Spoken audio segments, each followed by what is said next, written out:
thought I hit record. So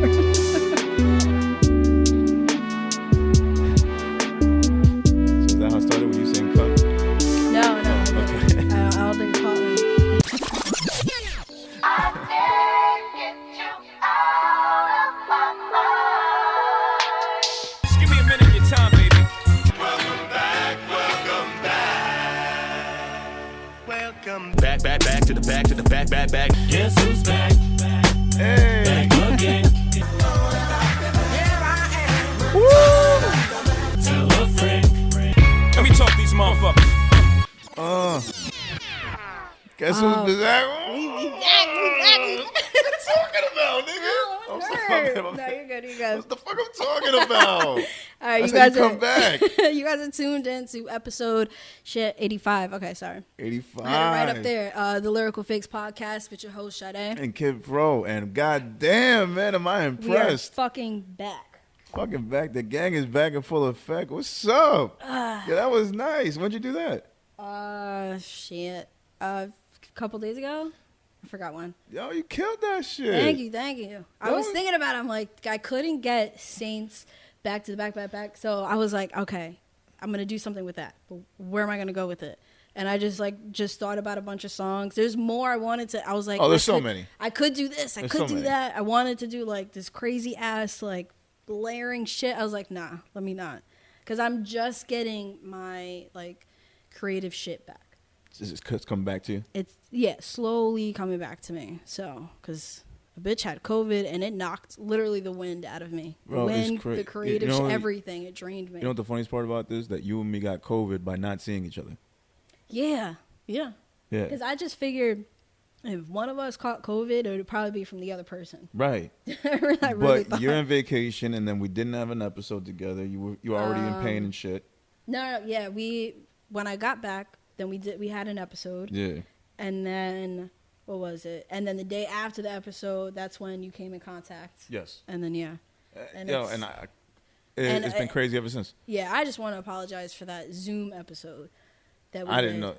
Yeah, and it wasn't until you told me. I went back. I'm like, oh shit. Yeah. Yeah, they were parts that I don't know how I missed, but I missed it. Going back to it, I was like, shit. I just want to delete this. Yeah, so we episode. apologize to everybody for that piss poor audio quality episode. It was bad. Obviously, it wasn't done on purpose. We want to give you the best audio possible when listening to us, but you have a gray hair there, and I just want to like. I'm not gonna do it though. What is it? Is it stuck on me? No, it's literally just like hello. I hate when that happens, yo. I hate when that happens. You know what's funny is I have one from my eyebrow that just grows, and sometimes like I pull it every few months, like it'll come back, and it's just there. I got that with my nose and my ear. It's the worst, yo. Especially the ear one. This is how we coming back to. Yeah, we come back to it. Yeah, it's not bodily fluids. It's body hair this time. It's a little bit of a switch. So yeah, we are here at the We Are Jersey room. What a way to come back. Yeah. Room number 11. Oh yeah, that's right. I keep forgetting that. Yeah. That's right. Nah, that always hits me every time I get here. Oh my god, and I've been doing the videos here too. Yeah. 11 visuals. 11. Oh my god. So yeah, 11 visuals that I'm really excited about. So excited about. All right. You Wait got one it? second. Let me just give a round of applause. 11 visuals. Yeah, man. So your favorite co-hosts have decided to team up again in another business venture. Yeah. And we're going to be making some music videos. We're just starting out. We're going to build up our arsenal as far as filming. And maybe, who knows, maybe a bigger team in the future. You never know. Right now, it's just us two. Just putting our minds together, our creative minds together, and trying to make stuff not just for us, but for other people as well. And trying to get a little change out of it, here and there. Yeah. Building up our portfolio. But we got a couple clients in the mix so far, and we're going to make shit happen, and we're going to see where this takes us, this beautiful journey that we've begun. Yeah, I was super nervous about it because we pushed it because you had COVID, and then I had COVID. Right. And I was just like, no. So when I got like coming towards, it was like the end of the week, like Friday, whatever. And I remember thinking like, damn, I still feel like shit. Damn, you gotta do that video on Monday. Yeah. But then we rescheduled that anyway. So I felt better. I was like, okay, okay, I go back to work tomorrow. Fuck. It's a lot going on. Yeah. It's a lot going on. Yeah, they try to get me back. It was this whole shit with my boss trying to, not even, it's one of the managers, not, not the one like head up or whatever. And I didn't want to hit him up and bother him because I heard he was taking time off, or I thought he was off that day. So I hit up one of a manager there that he's like the number 2. Mm-hmm. He's a fucking idiot.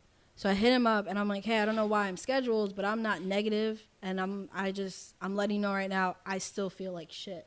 So he tried to like come back. He just hassled me about it. Well, 10 days. He's sending me screenshots from the from the CDC website. And I'm like, yeah, that's trying 10, to back up his claim and shit. I was like, yeah, that's 10 full days. Yeah. You pretty much want me to quarantine for 9 days and then come back to work on the 10th day. Like, you guys nobody has asked me how I'm doing. Right. Nobody knows that, like, so you want me to, and then he's like, okay, well, then just come back Saturday. I'm like, Saturday is a 14-hour day. I can barely stand. I still can't stand for too long. My legs start shaking and shit. And I'm like, Jesus. And I can't even, I'm running out of breath. Like, and you want me to come back to work for a 15-hour day? Let's be out of your fucking mind. So I'm like, why do I hear a phone ringing? Never mind. Your phone? No, it's probably something that's that wild shit that we've been talking about. Yeah, like, that shit, I was like, no, fuck out of here. So then now, because I hit up the boss, I was like, hey, I don't want to bother you on your day off, but blah, blah, blah. He's like, no, fuck that. He didn't even know I was scheduled. He's like, no, you come back when you feel better. And, I mean, I don't really feel better, but I'm negative and I need money. So it is what it is. But after that, the asshole was like, he texted me 2 days in a row, and I didn't answer back. He's like, hey, like, how are you feeling? Like, trying to show like some compassion, some empathy. I got nothing. I was like, no. He's like, oh, like, and then he said it again. I was like, I'm negative. Oh, well, can you send me a screenshot? No, nigga. Like, obviously you have me on the schedule. You don't care if I'm negative. Right. And that's the scary part, though. Like, people, like, how do you just have people not finish out? Like, it's scary. The crazy thing I've learned throughout this whole thing is that I'm reminded again of how many people can get COVID and not feel any symptoms. Mm-hmm. So it just goes to show you that how many people are fucking out here at these events and at these public places with this shit. You were asymptomatic, right? Yeah, I didn't feel anything. Yeah. Like, maybe, if anything, a slight chest pain. It's like, to the point where I'm like, oh, okay, I think I have this. Like, it's like, it felt like it, but I didn't feel anything else. Yeah. Didn't lose any senses, thank the Lord. Didn't have any other crazy fever-like symptoms or whatever, flu-like symptoms. I was good. Mm-hmm. Other than that, I just knew I had to stay inside. I couldn't see my kid, which sucked. Yeah. And then had to handle what I had to handle. My girl, on the other hand, she ended up with it afterwards and felt like shit, complete shit. Yeah. So, but like I said, what I learned is that you really got to be careful out here, because motherfuckers just be asymptomatic, not feeling a fucking thing, and spreading it all willy-nilly. Yeah. Pardon the old ass phrase. Out here all willy-nilly. You're good. Yeah. What was it? Because I got nasty. This at a funeral. At a, Yo, that's the worst place I could even imagine getting and one. Yeah, because I think it was it had to be somebody who didn't actually go to the service itself, the homecoming shit, and then it was like us just chilling afterwards and eating and the repast bullshit. And because the church had everybody sign something, took your temperature, all that shit. Everything. But there was a lot of extra people that didn't go to the service, but that saw us afterwards. So I'm thinking it's something like that. But like, my sister got tested. I'm like, you didn't go to, I was like, you just went to the funeral, like, the service part of it. I was like, you didn't even go to the grave or like, met with us afterward for like, the party and shit. Yeah. And she's like, no, just in case, blah, blah, blah. And she was negative. Everybody was negative. It was just me. But I chilled. Like, I stayed longer and chilled with a whole bunch of people, so I really don't know how the fuck. Yeah, and who's to say that would have been what brought it on to you? Yeah. So because that was the only thing different than what I do.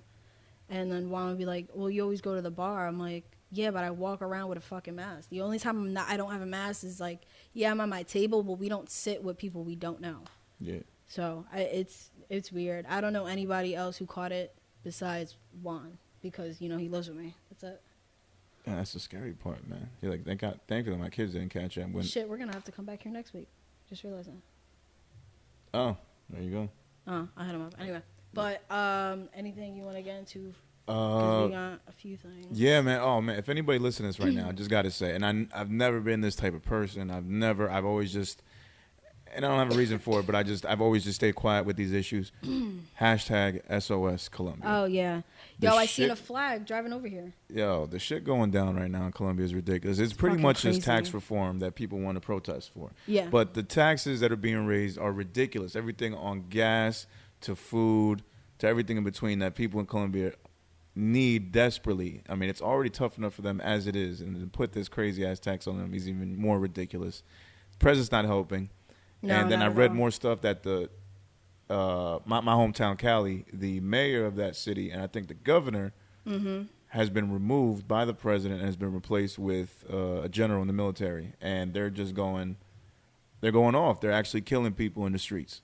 Yeah. Like there's videos of protests. That video, that shit was insane. There's a lot of nasty stuff that these policemen are doing. Like they're openly killing people in the street. Yeah. And it's one really video where you just see a bunch of dead bodies in the street. Yeah. And then it pans over and you're seeing this, like these two cops fucking with people, or just one cop throwing this guy around or some shit. A field of motorcycles, because that's a big means of transportation in Colombia.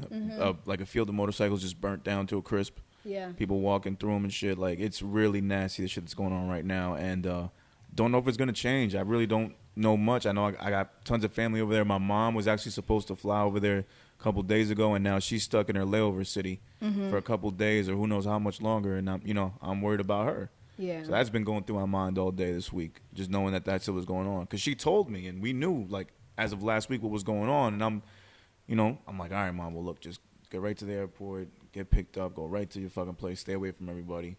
Yeah. And now, who even knows? Like, they have no idea when they're going to reopen the airports in Colombia. So has she talked to any family out there? She's talked to, her mom and her brother. The main reason she's going is to see her mom, to see grandma.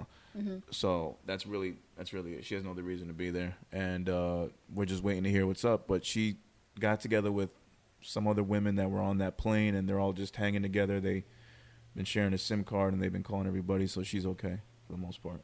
Well, that's good. She's able to, like, yeah, keep she's not contact alone, with you guys. which is my biggest worry. Being out in a random ass country, Yeah, it's your mom. You know what I mean? Like, come on. Because my Colombian side, for the most part, is all up here, but I am kind of I'm not like blood related to them. So, and we not cut ties, but like we still show love every now and then. A lot of my cousins support me, support the podcast, shit like that. There's also some Joe got into a really bad motorcycle accident. So, jeez. Yeah, and he's finally up. He's talking everything. The only thing is, he lost 20 years of memory. How fucking wild is that? How did they calculate that? Did he just think? Because what he thinks right now is that he's in Jersey, because he used to live with us. We used to live in this big house. Wait, he thinks he's back in time? He thinks it's 2002. Oh, stop it. And he thinks, That's a thing? Yeah. You could lose memory to like a specific. I think it was his brother who's been telling my brother everything that's going on, and has been keeping us in the loop and shit. And we found this out. I mean, I found out yesterday. My brother told us about it. He's like, yeah, cousin Joe, blah blah blah, and my cousin Joe, he's a huge fan of us. Any merch that you see us walking in is from him. It's from him. And wow, he's good right now, and he's gonna be staying with his brother, and his wife is gonna be working with him. His sister-in-law. So he's gonna get better. It's just he thinks it's 2002 and he still lives with us. Because to me, the amnesia thing is always like, all right, you forget specific people or specific events, not like everything that's happened to you. Well, we were talking about it in our group chat, and we think that it's what's it called? That was like, because we had such good time in that house. We think that maybe he went back to that. Like, his memory just went back to that because he was in a good place. Okay. You know what I mean? Yeah. So there was a lot of shit that went down in the house. That was a huge party. So this isn't this is temporary. This isn't permanent memory loss, right? Like, I don't think we know for sure. Like, therapy has to be done on imagining. It's going to be a lot of like therapy. Yeah. But his brother said that it's almost like 51st dates, where he keeps having to tell him like, we're in Florida. Keep like, this is what happened. Yeah. So he keeps having to remind him and shit. But you break it down that way, yeah, it's pretty crazy. Yeah, I didn't know like that could really happen too. But I think it's more like something traumatic happens and your mind maybe just goes back to like good times. But I have no fucking clue. Kind of like a defense mechanism, like go to in something. In a sense, yeah. Go to what brings you comfort. Yeah. And that memory probably brought him the most comfort, so that's where the mind stayed at. Yeah, so that's some wild shit right there, yo. Yeah, so we're hoping for the best now. Absolutely, man. Yo, everything.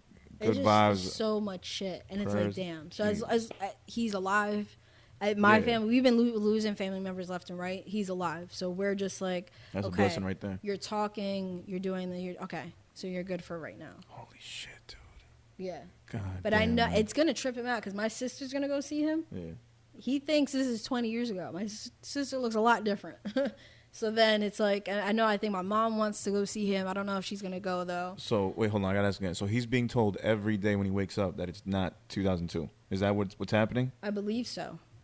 Like he wakes up, so. he like after he's told, he has to wake up again, just like 51st dates, and he has to be reminded of it. That's so scary. Yeah, it is. So, and he's somebody from that Colombian side, my mom's first husband, who I really like. That's like my brother to me.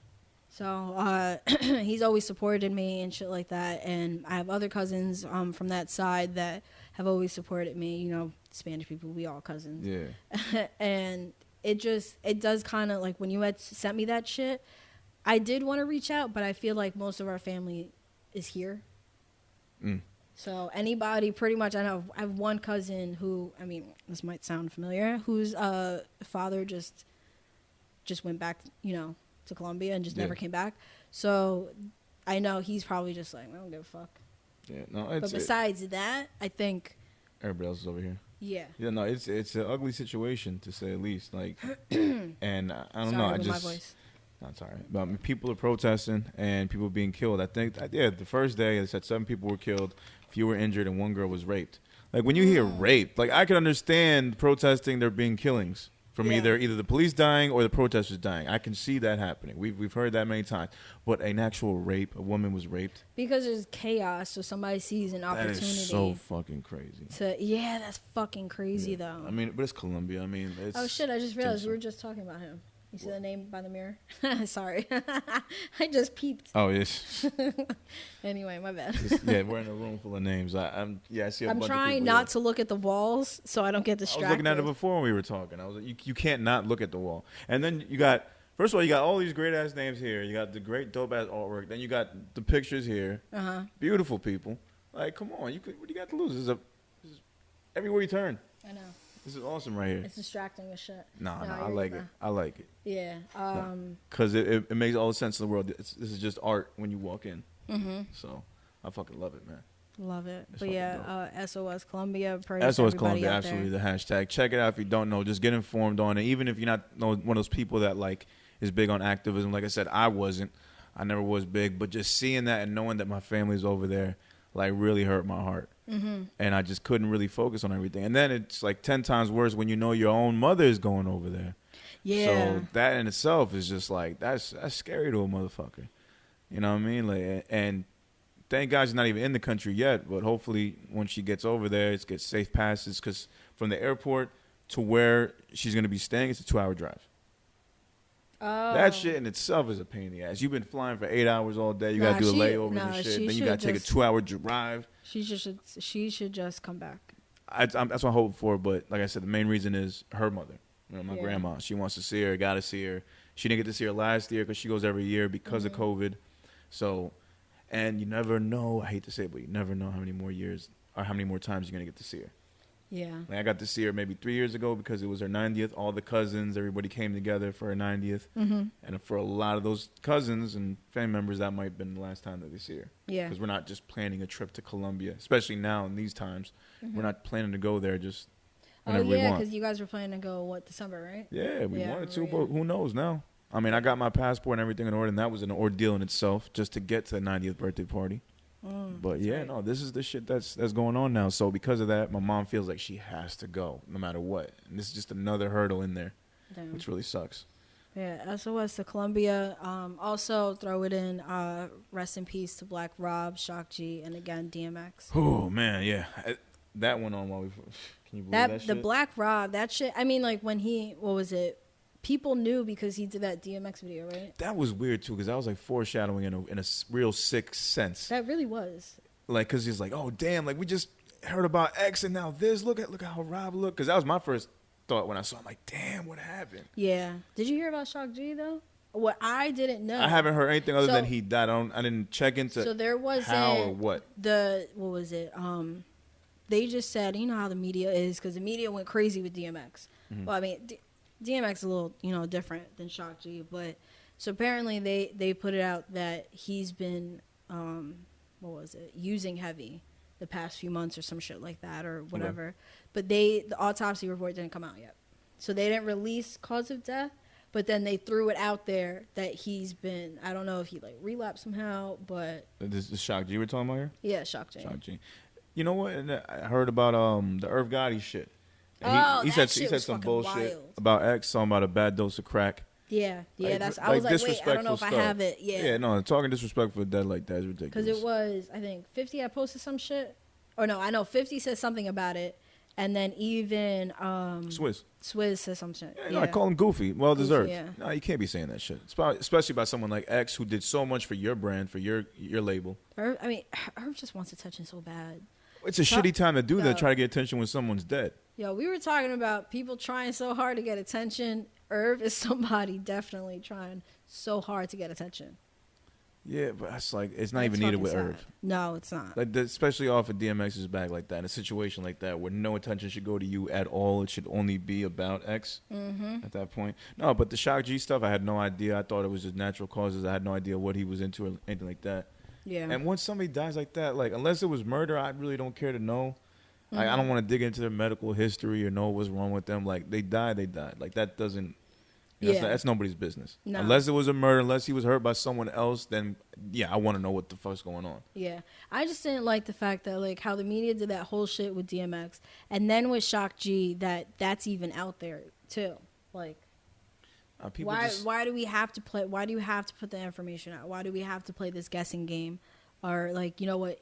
I mean, he passed and he was a legend. Like that's it. I think it's that social media era. Because back 30 years ago, we would just hear that the need to know everything. Yeah, we would just imagine if Biggie and Pac died today. We would need to know everything right away. We need people on the street. We need any type of no. What I will say, footage that we can find. Not trying to. Okay, let me not laugh about this. Not trying to be funny, but. If they died during this time, if it was instead of 96, 97, it was like 2016, 2017, them shits would have been solved. You think so? Oh, fuck yeah. Yeah. I definitely think so. Somebody would have been out there and seen shit. Yeah, because I don't think technology is different. If there was a way to find out and they just didn't have the technology to find out back then, hell yeah. Or even just... the phones, like if there's a shooting, there's always going to be somebody stupid enough to have their phone out instead of ducking. Always. That's true.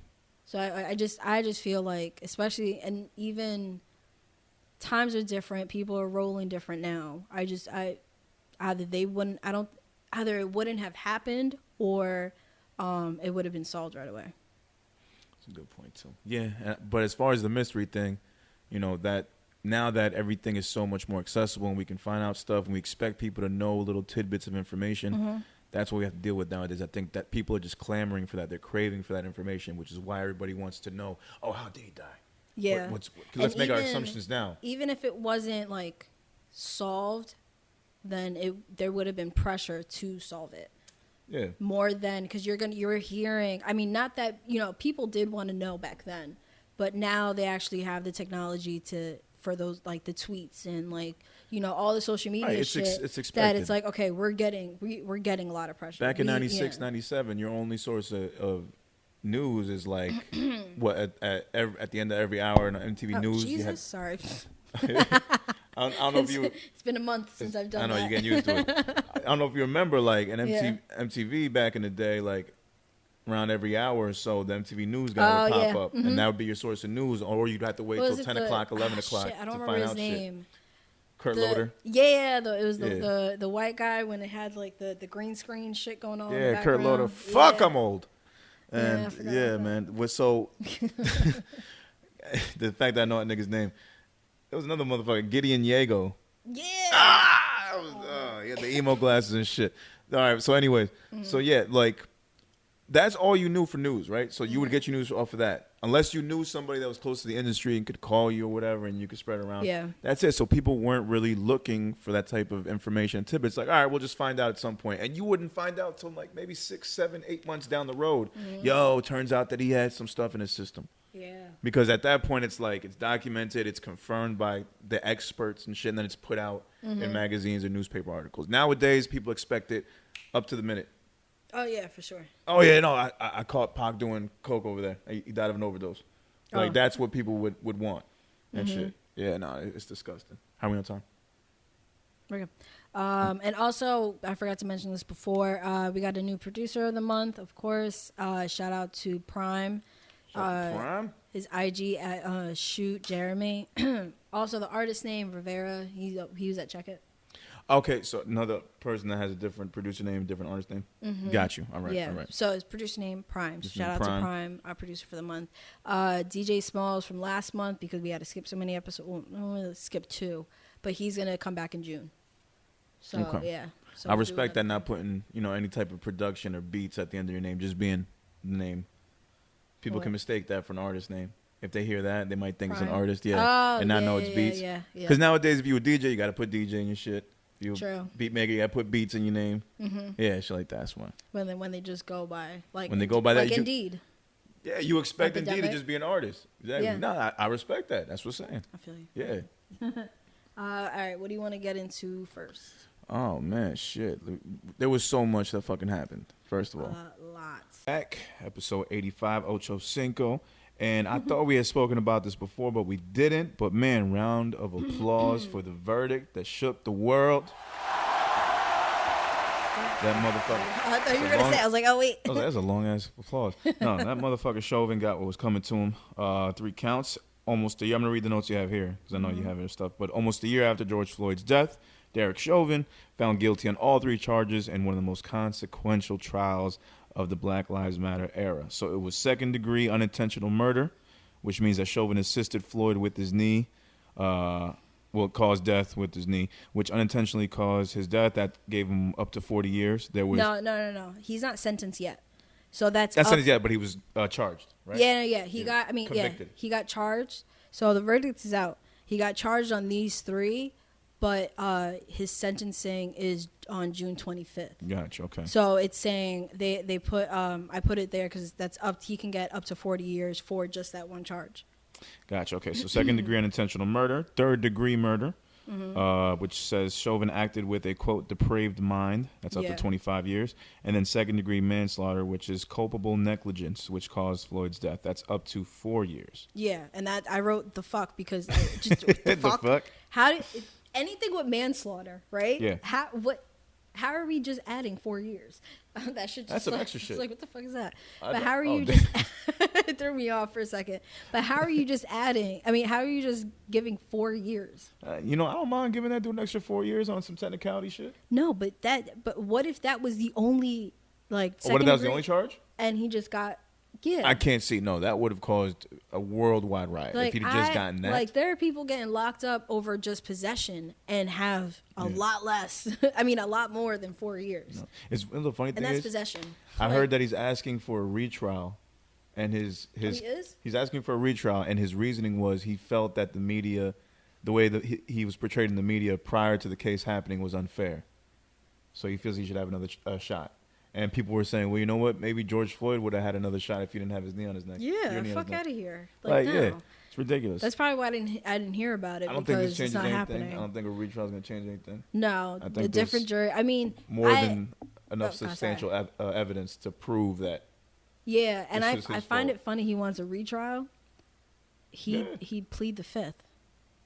That too. Like, and then even what was it? And then even with that, His only defense was that he was distracted by hostile bystanders. Yeah. And then that Floyd died of other causes. And that's why I brought it up last time. That's why you think we talked about this. Yeah. Was because while the news was covering it, I was at the laundromat and the news was on. So they were talking about it, and apparently, like, his lawyers were saying, one person said his heart was strained from drug use. Yeah. And that's why he died. He died of a heart attack or some type of heart, whatever. And it was connected to drug use. And then there was another excuse, another reason that took away from. Oh no! And the one I told you, the really fucked up one. They tried to blame the exhaust pipe. Oh yeah. That was right next to George Floyd's face as dude's knee was on him. Yeah. Like, to say that was the cause of his death, that could have helped. Yeah, I remember that one. Shit was wild. Nah, man. Look, it just goes to show you how low these lawyers will go to try to flip something. Yeah, and then the trials of the 3 other officers involved will also be broadcasted live, and I didn't see a date for it though. I don't even think people really care about that. I think they really care about Chauvin. They could care less about some the people. I would say some people do. Remember that The one? family would, I'm sure. The video that I sent you of one of the officers at fucking like Walmart or Costco. some shit. Yeah. Yeah. He had a bag. He just had Oreos. He just kept trying to dodge the person with the camera. We were just laughing because I was like, yo, you with your mans. Your mans could have easily gotten those Oreos for you. If that's all you came to the store for. Yeah. And And he was trying to like disguise himself. I'm like, you a whole goof. he looked like the, what is it called? Like when celebrities go out with a hat and a sweater, Yeah, like it's yeah, supposed to change who we know.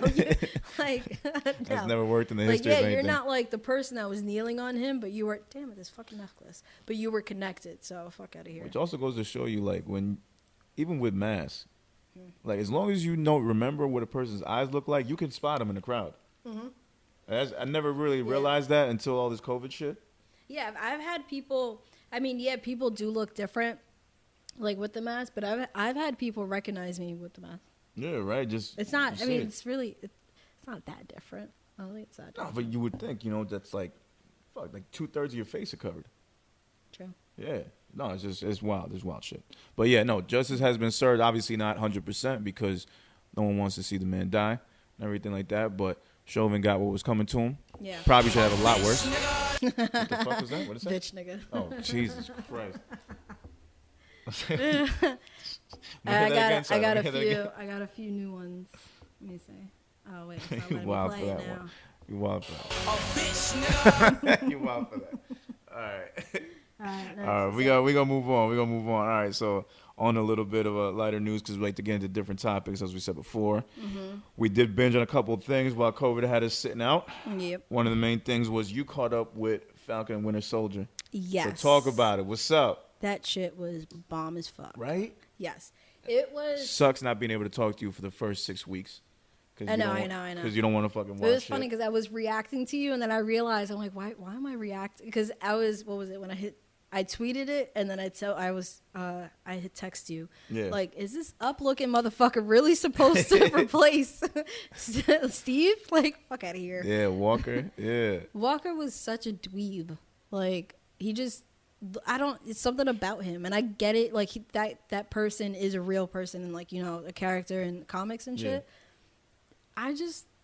I don't know. I just didn't. At no point did you want to root for him at all when you heard No. his accomplishments and everything. You just knew he was going to be bad. I think because of them trying to have him replace, just how it goes. Like, they're trying to get him to replace Steve and all this shit. But it was just something about him. And I don't know. I don't know if that was supposed to be purpose. Like, I mean, that was supposed to be done on purpose. But just certain ways of them portraying him and just certain ways he acted. I don't know. I just didn't like him. He was a whatsoever. quintessential, like, I could see, like, that's who you'd want as Captain America if you were those type of people. Like, as far as credentials go, like his 3 Medal of Honors or whatever, Purple Hearts. It fit very nicely. Yeah. But for... Blonde hair, blue-eyed. Yeah. Like, I could see why they wanted that. The Aryan type. Yeah, exactly. But From the mountains of the Caucasus. But it just sounds like rednecks. It just, I don't know. It's something about him. It just didn't. No, I'm good because Steve wasn't really like that. Like he became that. Yeah, he was a super soldier and all that shit. but he didn't have. I felt like he had heart, in that sense. Yeah. You know what I mean? So here's somebody. Yeah, he has all the credentials. He looks good on paper, but does he have that same heart? And to me, I think he was just too fragile. Like, yeah, like your friend dies, but why do you snap so So easily? he was mentally fragile. Yeah. I felt like he was just too fragile for it, and the way he was just so like connected to it and wanting, I guess he wanted the name like Captain America. Sorry, he wanted the name so bad, but I think it played against him. Do you know what I mean? Yeah. Like he cared so much, but it was like you just care about the name. You don't actually have to be this person. You could just go on and. There was one. Which technically he ends up, somebody else. I forget who it was. I heard on YouTube. They put it out so perfectly. It's like Steve Rogers was about the shield and what it represented. This other guy, Walker, he was about the name Captain America and what it could bring him. Yeah, no. So that's where they differed. Because I felt like he was so on to like the accolades and wanting that recognition for what he's done and kept having to say it and wanted that praise. He wanted that praise. There was a scene where he tells this guy's not answering where these flag smashers are, so he grabs them and says, "Do you know who I am?" That is something that Steve Rogers would have never said. Done. No. But this guy's using his like, "All right, I got the clout now because I got the suit and the shield. You gonna listen to what the fuck I tell you?" Like there was no like heart in it, pretty much. And I just felt like if he was clout chasing. Yeah, for sure. There was no way in hell that he would, if he had the chance to like go back in time and do this like just like Steve did. Yeah. He wouldn't do it because he wants to live it. I think that's all he wants is to be Captain America and to have all this like fame. Even though what was it? Did he try to act annoyed by it by somebody saying, "Oh, can I get a picture and an autograph?" And his friend who dies, damn, I don't remember his name. Shit. Oh, Lamar. Lamar, yeah. No, LeVar? No, Lamar. Oh, Lamar, okay. Yeah. I don't know why I heard LeVar. But, like, the way he tried, what is it called? Like, just like, yeah. Like, he seemed annoyed by it, but that's what you want. I don't know. To me, it's that's like, what comes with the position. Yeah, no, yeah. I just feel like that's what he wants. Yeah. That he wants to be, the thought of it being taken away from him, and he flips the fuck out. So. I can see that. Fun fact, that is Kurt Russell's son. Get out of here, yeah. Really? Yep. Wyatt Russell. Oh, I can kind of see it. Yeah. Which is funny because now because Kurt's so actually still in the MCU technically. Technically, yeah. Oh, that's fire. Yeah. Well, no. Well, I don't know if he died, right? No, he died. He died. Yeah. He's not coming back. Yeah. But he is part of that yeah. Like he's been in it legacy type thing. Yeah. So it's wild. Yeah. So when I saw that, I was like, yeah, I can see the resemblance. Yeah. I see. I hope he doesn't get a movie. That sounds so bad, but I really. It was nice to see Elaine. Yeah, I thought she was gonna have more of a part afterwards, and then seeing everything that happened with the dealer, the broker. Yeah. So. What do you mean? The Sharon Carter, the power broker. There you go. That's yeah. I thought Elaine was gonna have a bigger role than what she did. Oh. Like she was just a messenger for the power broker. Yeah. Like people thought maybe Elaine was the power broker. Nah, I didn't think she was a power. Well, I mean, there was a part of me that thought of it, but then I also figured somebody like that, the power broker, or any type of it, they wouldn't do something like that in person. Yeah. So to me, like, she does come across as a messenger. Like, do you know what I mean? Like, it doesn't come across as somebody like, oh, okay, you are the big bad power broker. I guess I just imagine her as more of a big bad because of like her past roles. Like she just played the fucking vice president. She was in Veep. Like, you know what I mean? Like she can play like that big boss. But if character. she was, that means she's not going anywhere. That she's part of the MCU now. I would assume that she's part of it now. Nah. You don't think Messenger, so? You can You think replace she's just a Messenger. little guest star spot and that's it? Yeah, that's it. If she comes back, she's not going to be like, Sharon Carter's going to be around for a minute until they like kill her off. Yeah. So, because that's almost, I mean, that's not Thanos bad, but like you're, She could play a number 2 to Sharon Carter. Nah. A number 2 still is going to stick around. Like, but I'm saying like Sharon Carter, like how Thanos was around for so long. Yeah. Sharon Carter is gonna be the same person. She's gonna be around for. She's not. It's not gonna be the same level. Yeah. But she's somebody who it's like, okay, you're essential to this. You're gonna be around for a while. I don't see that with Elaine. Yeah. Well, I definitely see. All right, I can see that because I see Sharon Carter being in the next Captain America movie because they've already announced that. Yeah, for sure. I mean, if Elaine sticks around, she'll. I don't think she'll be like a number 2. Maybe. All right. Because like, why pay somebody to be on screen if they're not? Yeah, That's a good especially point. that much. Yeah. Well, Marvel got that money, but Yeah, for let's sure. do a quick fire about the show since, Oh, yeah, since go we got ahead. so much other stuff to do. So I'll just ask quick questions about it. So, one, what'd you think of the new Cap suit? How'd you feel? Oh yeah, be honest. Yeah, nothing to hide. No, I'm trying to picture it. Oh, it was like mostly white, right? Yeah, more white than I wanted to see.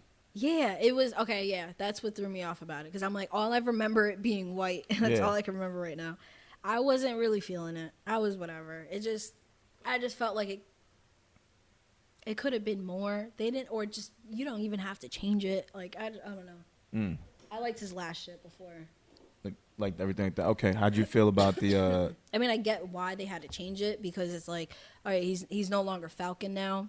You know, he's Captain America. But at the same, I don't know. I just wasn't feeling it. How'd you like the way that the blip was handled in this particular series? How like the aftermath of the blip was handled? Because we were talking about before how it kind of went into issues with vets coming back from war, kind of in a sense. Yeah, not getting proper treatment. I liked it more. I liked it. I mean, I love the fact that they changed the way they handle it each time. Each time, like, what is it called? How they did it with Wanda, Okay. where they address the blip, and it's all this chaos in the hospital because all of a sudden all these new patients are coming back, and they're just like, wait, what the fuck is going on? Blah blah blah, whatever.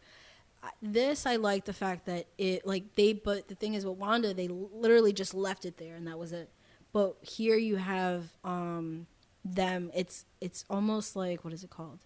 Well, I think you said like in It's a Wanda's, major theme about it was an immediate impact because it was like, all right, what just happened 5 seconds into this blip, as opposed to what Falcon and Winter Soldier, where it's like, all right, It's a the couple entire months have show. gone by. It's the entire show. It's the entire All these show. people showed up. We got to put them somewhere. Yeah, so they really I think it was more just addressing it and showing like this is okay here. This is proof of where it falls on the timeline. Yeah. I think that's all it was for Wanda. It was just to give it a timeline. Yeah. Instead of like little things like you have to wait for somebody to address like verbally like, oh yeah, and then that blip, like things like that. Because But you imagine here it would be discussed at some point. yeah, but here you see it and it's like, oh, okay, so this is for sure after the blip. This is for sure after all of this shit. And then Falcon, the way they did it, I thought was pretty dope because I didn't catch on to. That's why I remember I was confused and I was hitting you up about it. Yeah. I was thoroughly confused because I didn't realize like, oh shit, this is the entire show. Like it's about the blip and how to handle and how to place. And then you see, what is it called? Like in hindsight, I remembered the whole thing with the bank, them going to the bank. Yeah. So watching that again and then trying to connect the pieces and shit, seeing them like. He's like, let me get a picture or whatever bullshit. Oh, well, you don't have any income from the last 5 years. And Falcon just looked like, no shit. Like I wasn't around. Yeah. Like it doesn't feel like 5 years. Like it feels like 2016 doesn't feel like 2021 Right. in that sense. So I like the fact that how they played on that and what are their names again? I don't remember. The redhead. Oh, Carly. Carly. Carly was a little scary. She was great. I like that. She was great. It was just a little scary how she was on that like Malcolm X like by any means necessary and like that switch. One world, one people. And then you see everybody's just like, wait, what? And she's like, one world, one people. Like she's trying to get like, no, motherfuckers, like we're in this now. But to think about like that's how like fear plays into it. Because now it's like, okay, we have no choice. We're taking it too far now. Yeah. No turning back. And not wanting to turn back because you feel like if I turn back now, if I wimp out on this now, then we're not getting taken care of kind of thing. Like we did all of this for no reason. I lost, how many people died.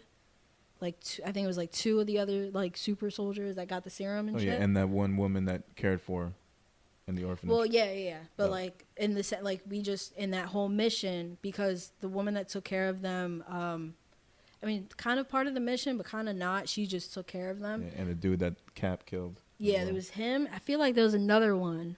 There probably was a few, There but that probably- was like the most important one. But like the people that were on the mission with her, yeah. she lost. So it's like, okay, if I turn, like they're not gonna understand. But then they're not. Yeah, like it was really. Can we keep calling him Falcon? You can call him Cap.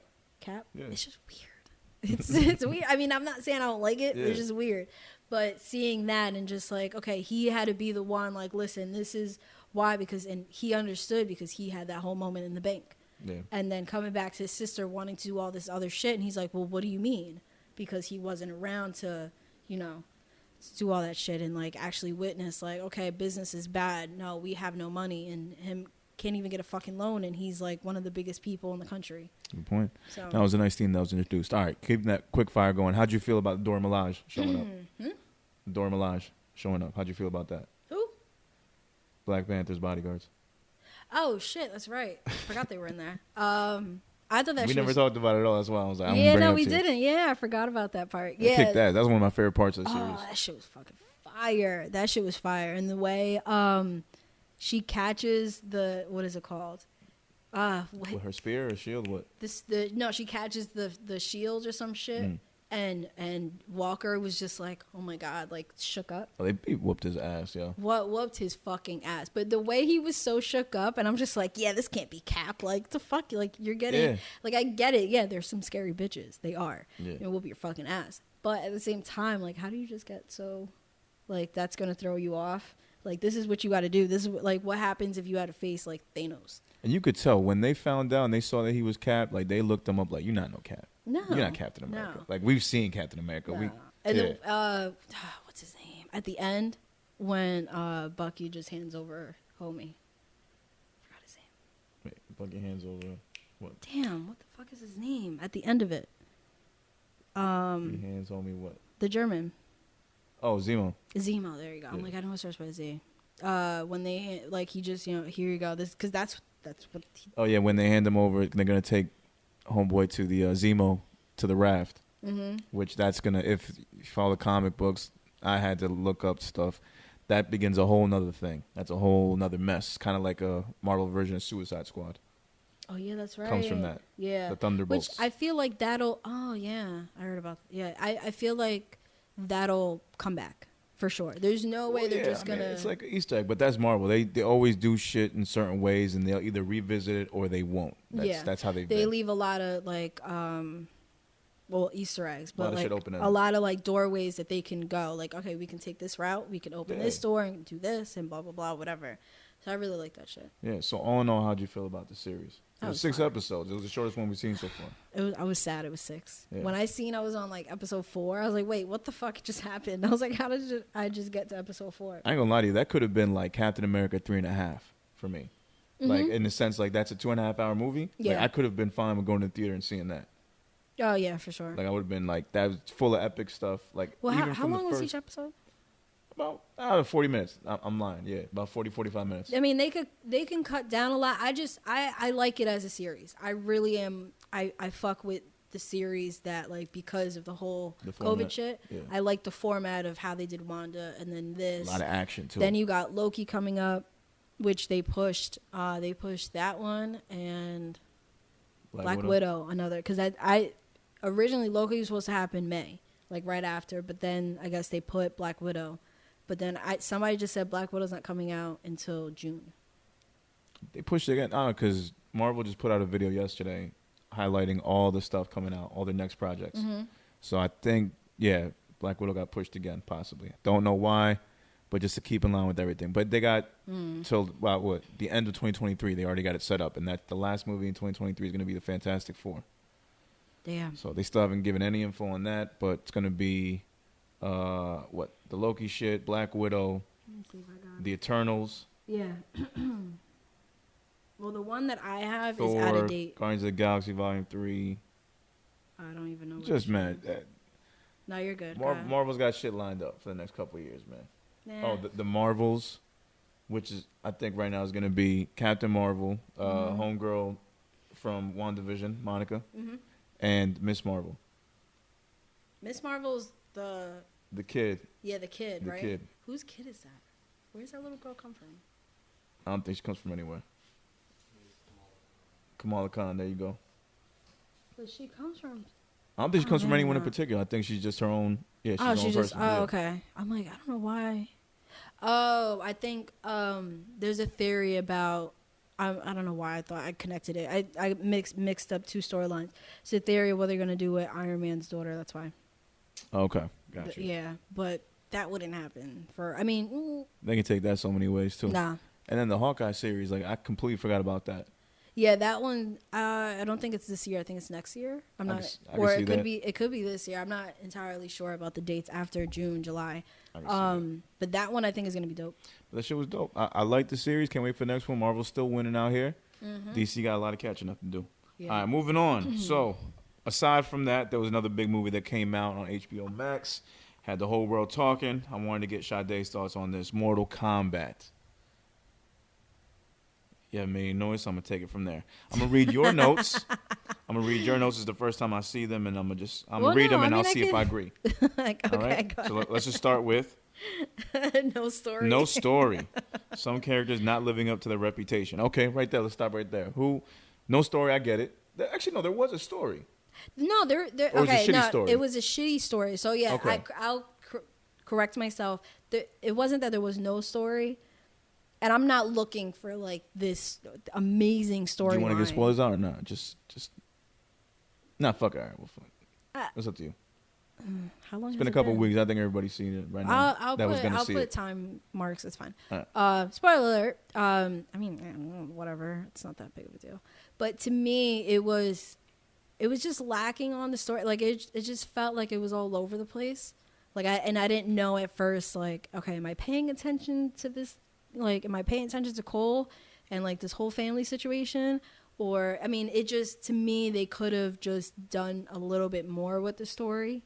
Okay. I didn't like the fact that regardless if I'm worthy or not, if I just kill someone that has the tattoo, it now comes to me. Yeah. And now all of a sudden I'm worthy of being in this tournament to fight. Yeah. Like that's weird. Well, no, I mean it's not that weird. It is weird because you get killed by a random motherfucker on the street and all of a sudden. But if you think about it, okay, so think about like the death matches. Well, not like the cartoon, but you know, like the death matches where it's like, okay, whoever kills who is the winner, and you're put on this pedestal and you're the fucking champion. So I get that on that level, but it can easily be done by what is it called? Like I can just come up from behind and slit your throat or some shit like that. Yeah, and then Like, you it get to could be fucking drag something- it on you. Yeah, and it's like, okay, well that's a bullshit way. Yeah. But if it's actual combat, no, if it's actual like, you know, combat and it's an official fight, that I can understand in that level. Like, I'm blanking. I don't even remember names right now. But when the chick killed Sonya? Sonya, Killed Kano? Yeah, Kano. Okay. Yeah. There you go. I mean, she was bound to have one. She was supposed to. Well, I mean, I guess she was never meant to have one, but she was bound to get one. We knew that. Yeah, but like in that, no, but I'm saying in regards of like how she got it, Yeah. and she killed him, but like that was a fight. Yeah. I can see So that. what I really take from it, the fights were amazing. The fights were great. I like the fact that they like kind of brought back some of the fatalities. Like if you played the Mortal Kombat games when you were younger, you know what I'm talking about. Like just Kano seeing him rip out somebody's heart out. Was Oh dope. yeah, that was dope. I like that one. You know what I mean? Liu Kang doing his shit with the dragon. The fights between Sub-Zero and Scorpion, that shit was fire. That was amazing. The first like 10 minutes of that was crazy. And then the second fight, So that much shit- blood. The Yeah. second fight. I didn't peep it right away, but Juan noticed. He was like, "Yo, they're doing the blood like they do in the game." Yeah. And we rewind it back. I was like, "Oh shit!" I didn't even like how it Crazy flies and CGI. it doesn't make really sense, but like it flies. CGI is another problem that I have. The blood didn't bother me because it bothered Juan for some reason. Okay. He thought it was a little too much. I'm like, well, it's based on a game. Like, yeah, like It's supposed to be bloody. It's supposed to be gory. No, not the gore, but like how they did the blood. Okay. To him, it was he would rather just like it's based on a video game, but he wants to see the movie. Like if it's a movie, it's a movie. I guess I don't know. But what my problem was, shit, I am blanking. You thought somebody's gonna get like No, the guy with the 2 sets of arms. Goro. There, I'm like, I know it's just for a G. It just, I don't know, like the CGI is like perfect now. Why? To me, it just looked too fake. I got you. Okay. I mean, sometimes they don't have the budget. The budget wasn't as good as it could have been to have someone like that. Sometimes it'd be that type of shit. But if I'll tell you what though, It's if an this HBO movie, I'm sorry. if this movie ends up being a huge hit, Budget cannot be an excuse. and they give the okay for like a 2 to 3 film franchise, No, they did the already. budget will be a lot better. Did they already? I thought they were Not on the just success. just for the second one. They didn't. I mean, I didn't see anything about a third one, but they already got the green light. So the second one is technically already like pre-production. I said, there you go. And you got so many different ways you can take this. I mean, even the way they ended it, which was super corny in itself. I was talking about CGI getting. Oh, the CGI part. They did Yeah. okay. And I was saying that I didn't like the way they ended the movie. It was kind of corny. The dude was like, "Oh, where are you going next?" I'm going to Hollywood. Like right there, I was like, I knew you're coming And for then- Johnny Cage. yeah, But the and way they then made they- it seem, they of did the course, little pan to the movie poster. Like, okay, no, we get it. We get it. You're going to see we get Johnny it. No, Cage. we get it. But- Just the Hollywood alone. Johnny Cage was never that big of a character to be like, we got to get him. If it was the other way around, I'd be like, no, we got to get Liu Kang. I'd be like, oh, yeah. Like, Yeah. why don't y'all have Liu? But Johnny? That Like, y'all made a big deal for Johnny Cage? I mean, he's think- dope, but he's not the dopest. I think it's gonna be the actor who plays. What's up? No. You know. I want to hear. No, I like Johnny Cage too, but they made a big deal about going to get him. I told them they should get Liu Kang better. I mean, they should give him a better part. Better Yeah. part?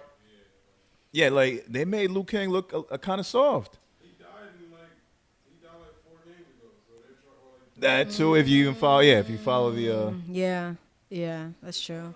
storyline. Yeah, I don't know. It's just I think Yeah. if they make a big deal, like the way they did make a big deal about Johnny Cage. I mean, it's not even really about it being like, oh, we're getting him. I think it's just showing there's gonna be a second one. Yeah, you gotta do stuff like that. You So, know? but I also think it's gonna be a big deal. It being the actor who plays him. Word, you gotta get somebody They're that's gonna notable. make him. They're gonna make him a big deal. And not that I have nothing against him. It's cool. But I mean, Why wasn't. don't you be like Jake or Logan Paul? I can see that, yo. It's not. It was never a character I played with. That so. is somebody that I can That see sounded playing Johnny Cage. Yeah. Yeah, exactly, right? That might ruin the Johnny Cage image for a lot of people, but I can see that. Ryan Reynolds, who The wants to play super everything. arrogant. I don't know how Ryan Reynolds does it. How he does mad shit, and then here he is. Apparently, I didn't see it. Apparently, he's like, "Oh, this is what I would look like if I was Johnny." I'm just like, no, just like it's no. Nah, this man. You can I find mean, I somebody think real quick. he would be good. I mean, that's what he's really good at, like the fighting. He just and all gotta be that shit. himself. You just gotta crack jokes at motherfuckers. See, be sarcastic. that would make him like perfect. I think. Yeah, nah, he could pull it off. No, he could. But to me, I just feel like, yo, how does this man find the fucking time to do all of this? Like Deadpool, like he does mad other shit, and then you see him in a random fucking rom-com, and then bam. When you're rich, you got the time. I guess. That's all it is. What other notes in there? 'Cause the Oh phone's shit, off. my bad. Go ahead. Let me see what we got here for notes. Okay. Oh yeah, it's and what was I gonna say? Oh, Sub-Zero. I think, and I heard this around too. Sub-Zero could be coming back as Noob, or Shadow. Shit, I can't remember the name right now. Or is it? Do you think Sub-Zero will Smoke. be coming back as new Sabot or Smoke? Because I'm thinking I heard about Smoke, which kind of makes sense, I guess. I don't know, but I heard about that theory, and I'm kind of like I could see it. I'm behind that. I mean, look, I'm here for the sequels. I'm gonna watch them all. Like that's not a problem. Yeah. And it was great because I said this on the other podcast I was on before, the therapy one, that like I actually got to watch this when we with my kid. Like we liked Mortal Kombat so much that we got to actually sit down and watch this together as a family. Yeah. And it was dope. We just saw a bunch of blood and guts and fighting and stuff, but we still had fun as a family and watch it together. So to me, it was a big deal. So I'm all for this Yeah. going forward. So I'm absolutely fine with everything. However they want to go about it, whether it's corny or not, I'm still a Mortal Kombat fan, so I'm gonna watch it. Yeah. I'm gonna throw my money towards it. So that's it for But yeah, that. that's pretty much it. I feel good. All right, moving on from that. Now, you already know we call ourselves the Joe Avengers, Yeah. and it was only right that we talk about this because while we were gone, our favorite podcast got back together. Yeah. They had an episode, came out of nowhere, and you just hear Rory's voice from the beginning. Then Maul kind of made himself known a little bit later.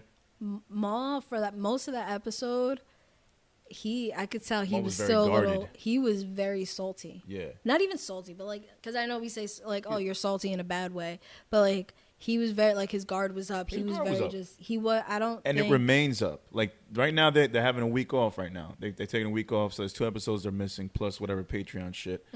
And you could tell, like, just Maul doesn't really laugh at Joe's jokes anymore. I could see Joe trying to interact, trying to like get him involved in the conversation. Like, right, Maul, right?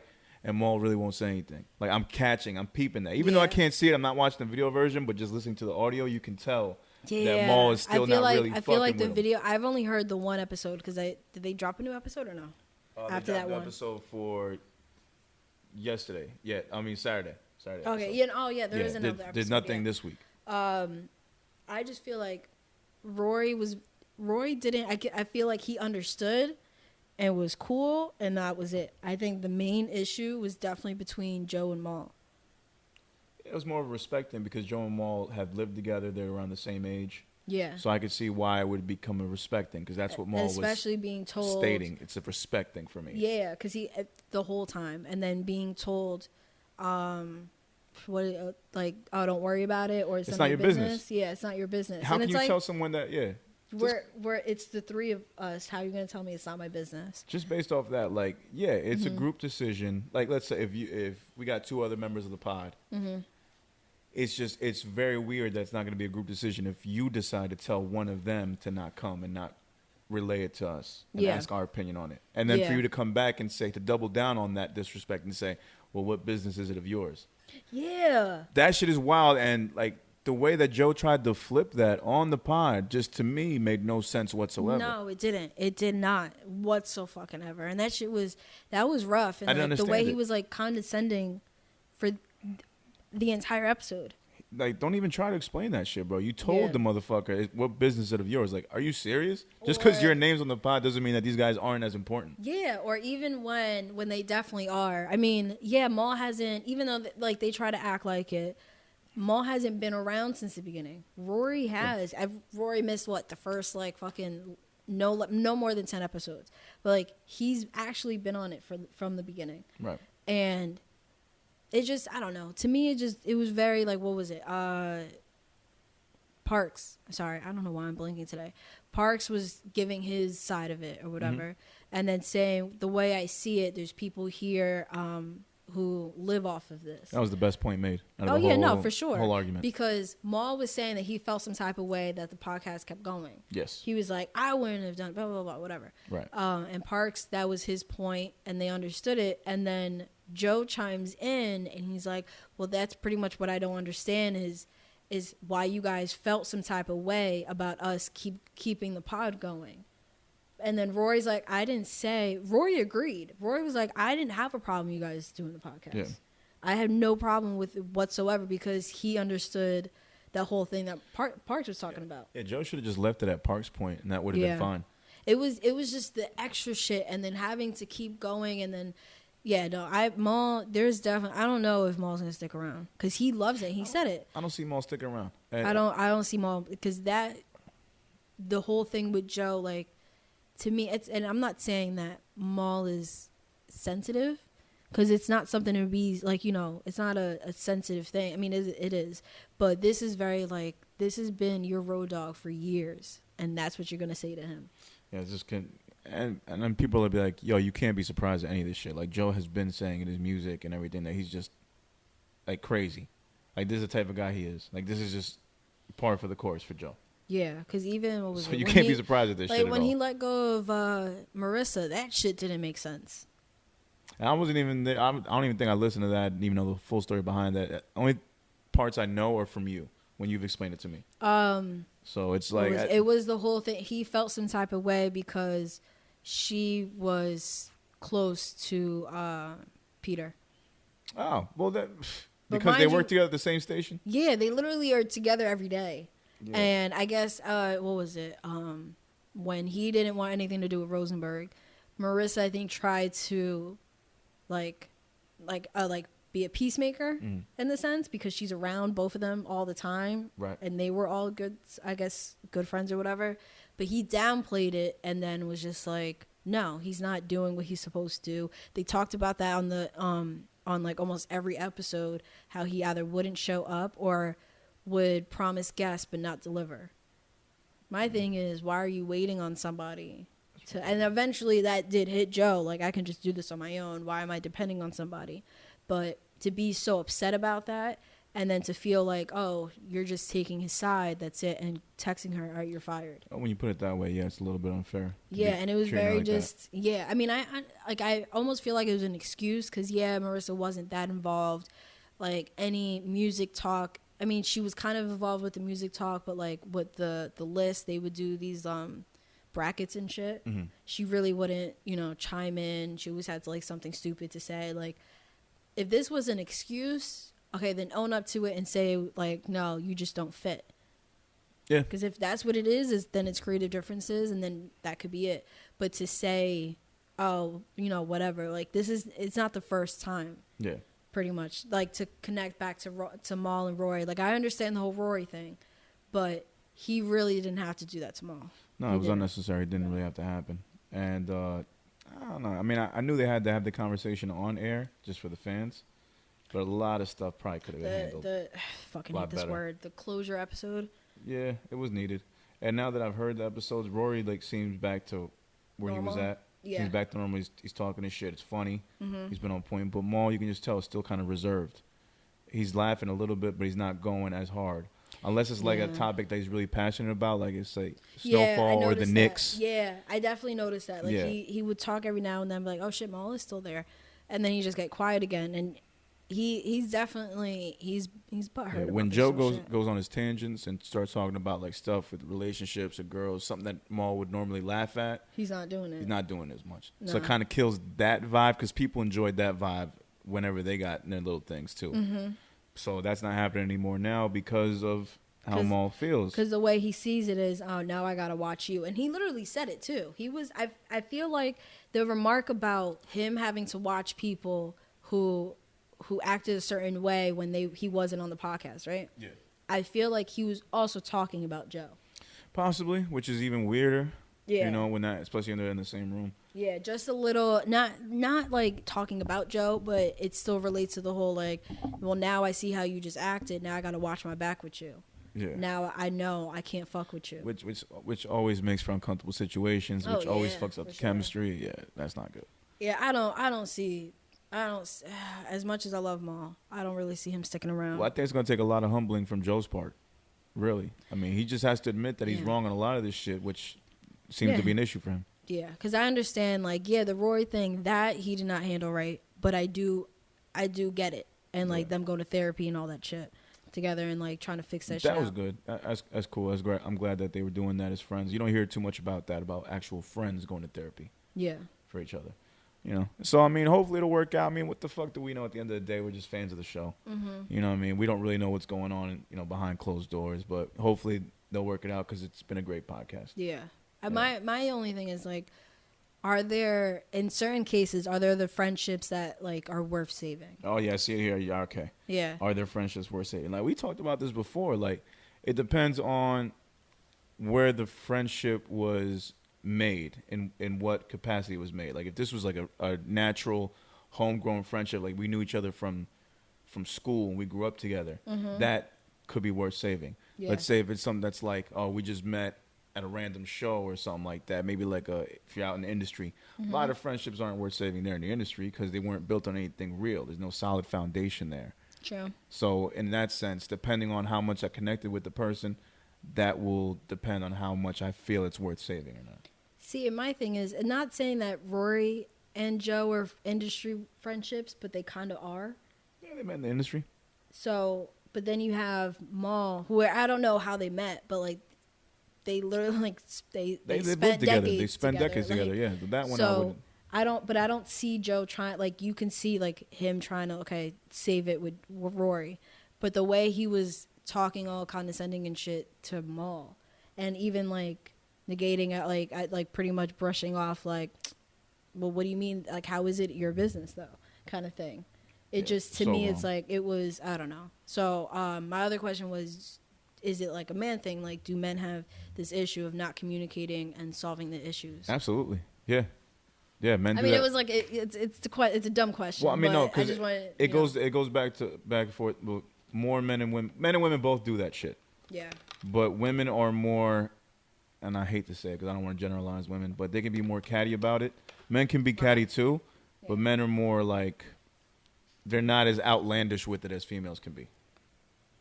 Okay. Like, but men don't get it twisted though. Men will still talk shit. Men will still, especially nowadays with social media, they'll still like try to get at somebody subliminally. Mm-hmm. Like, that's what all this shit is for half the time. Like, I was going through my fucking Twitter feed, and I'm pretty sure everybody can agree to this, but Twitter is just an endless fucking verbal vomit of people just throwing subliminals at each other all day, every day. Whether it be positive, whether it be negative, whether they're going at a baby daddy, whether they're going at a fake friend.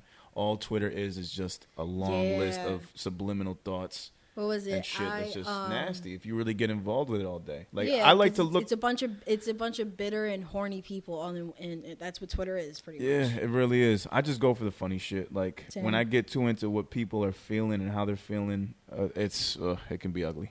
Yeah. I like it for like the funny shit and like the inspirational shit that people be tweeting. Trip is really good for that, by the way. Shout out Trip is great for that. He's really good good for that. But it was that one. Okay, we're not gonna get into story, but like when I said I told you and you were like, oh, don't tweet that. The men bitching, men acting like bitches. No shit. What was it? Oh, men bitching in front of bitches. Men bitching in front of bitches. Yeah. I don't like to argue or bitch or just be in any type of situation with any other male when a female is present. Mm-hmm. It just makes me and him look really childish, makes us look stupid in front of our eyes, and not to mention the female's eyes. That's and again, I hate to say it, but that's usually the female's trait. Yeah. I don't want to be caught in a situation and have that happen, and then not that I really care what the female thinks of me at the end of the day, but still, just the fact that you did in front of a female is always weird. It's especially because what I was talking about, just the content of that whole conversation was a little weird and a little off, but it just being like, do we really have to go with this when we can just say what it is, kind of thing. You know what I mean? I think that, but there's always a reason why stuff isn't said. And I think that's what has to get down to, that's where we have to get to the root of the issue. Why are certain things not being said? Why, when we're dealing with this subliminal game, why are people's names being left out? Mm-hmm. What's the real reason behind it? Instead of just talking to them. Yeah. There's always a reason. There's always a reason. Or else why wouldn't you do it? Unless you're a pathological liar and you just do it. But there's always a fucking reason. There's a reason why you're not saying a name. There's a reason why you're not speaking about something. There's a reason why you're not giving your true opinions about how you feel about a certain situation, place, or thing. Yeah. There's always a reason. Yeah, but that's how I feel. What always bothers me about that is like, if you're kind of communicating, you're just not like super clear. Why not just finish the thought? You're pretty much like verbal diarrhea. Like you're spitting all this bullshit out. Mm-hmm. And it's part of this full thought that's in your head that probably keeps bothering you because you keep thinking about it. Mm-hmm. But instead of just letting it all out, you're just doing subs and all this extra shit when you could just let it out and solve the issue and it wouldn't bother you anymore. Yeah, 9 times out of 10, the issue ain't that big to begin with. No. It could easily be fixed in like a 2 to 5 minute conversation. And it's all the overthinking and all this shit. Yeah. It's just... This is regular shit. Like, this happens from like elementary school all the way to grown ass adults. Like, this is regular shit, especially in this industry. Like, this is gonna fucking happen all the time. Yeah. It's just always weird to me. I never really understood that shit. Like, just say it. Just just say the problem. And then you gotta understand too that it's like I always tell you, you can't expect the rest of the world to think how you think and have your values. Yeah, my friend that I work with, or I never actually worked for her, but she's always trying to get me to work for her. She always tells me that whenever I had an issue at like wherever I worked and I would vent to her, especially when I was managing and shit, she was like, listen, not everybody's like works as hard as you and blah blah blah. So you always tell me the same shit. It's still, at the end of the day, still surprises me. So like, yeah, but you can't, because when you start having those expectations of people, that's what fucks up everything. That makes your life harder. Yeah, and I usually don't. I try not to expect. My thing is no expectations, no disappointments, and I'm good with that. And I usually, like, whenever I have to, like, okay, we're not friends anymore. Okay, I'm gonna go this way. Like, there are certain things when we're talking about the communicating thing, and we talked about men. There are women out there that you already know I'm not like that. Like, I'm bad at communicating. Not really. I'm trying to think of how to say it. It's not that I'm bad at communication. It's just at a certain point, I don't want to talk about it. I don't think anyone's bad. I think it's selective communication. And again, it goes down to like figuring out what the root of the issue is. There's a reason why you don't want to confront this person and talk to them about whatever issue it is you're having, which probably is just a big miscommunication. There's a reasoning behind it, but you just don't want to get to the root of it. Yeah. Or maybe you're the only person that really knows and you just don't want to bring it up for whatever reason. But there's always something. Yeah, because I feel like if you feel, well, the way I see it, if any time that I haven't tried to squash something or, bury it, that means that you're just not this sounds so fucked up. You're just not valuable in my life. So if I just got to let you go, then deuces. Like, that's how I see it. So it's not, so I get where you mean where it's not worth the communication. But what if all of a sudden Joe feels that same way? Like, he's doing all of this with Rory, but he didn't even think to realize I said something really fucked up to Maul to, like, circle back. I said something really fucked up to Maul, and I'm totally cool with it. Like, he doesn't even see there's an issue with it.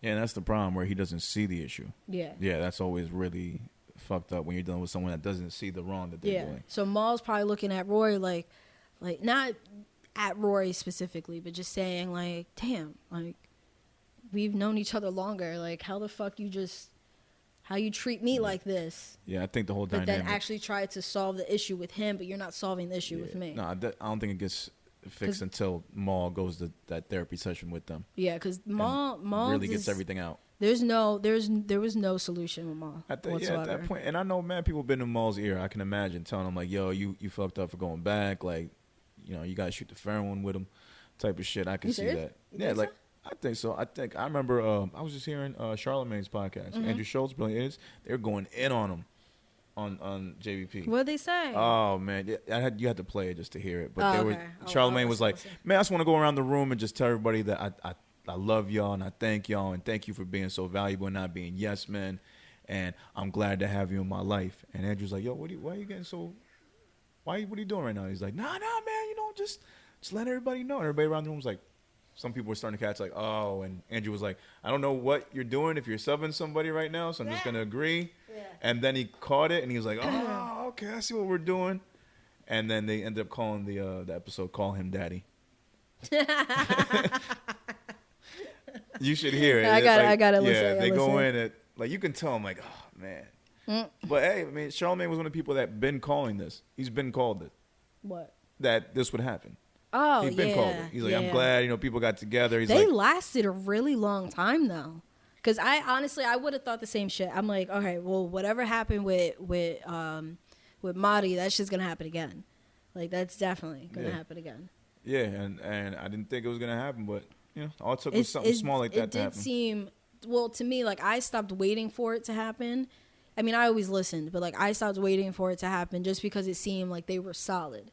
Yeah. It didn't, I mean, him and Marissa seemed solid, but then at the same time, it was always like, I get that their relationship was talking shit to each other, but it just seemed past that.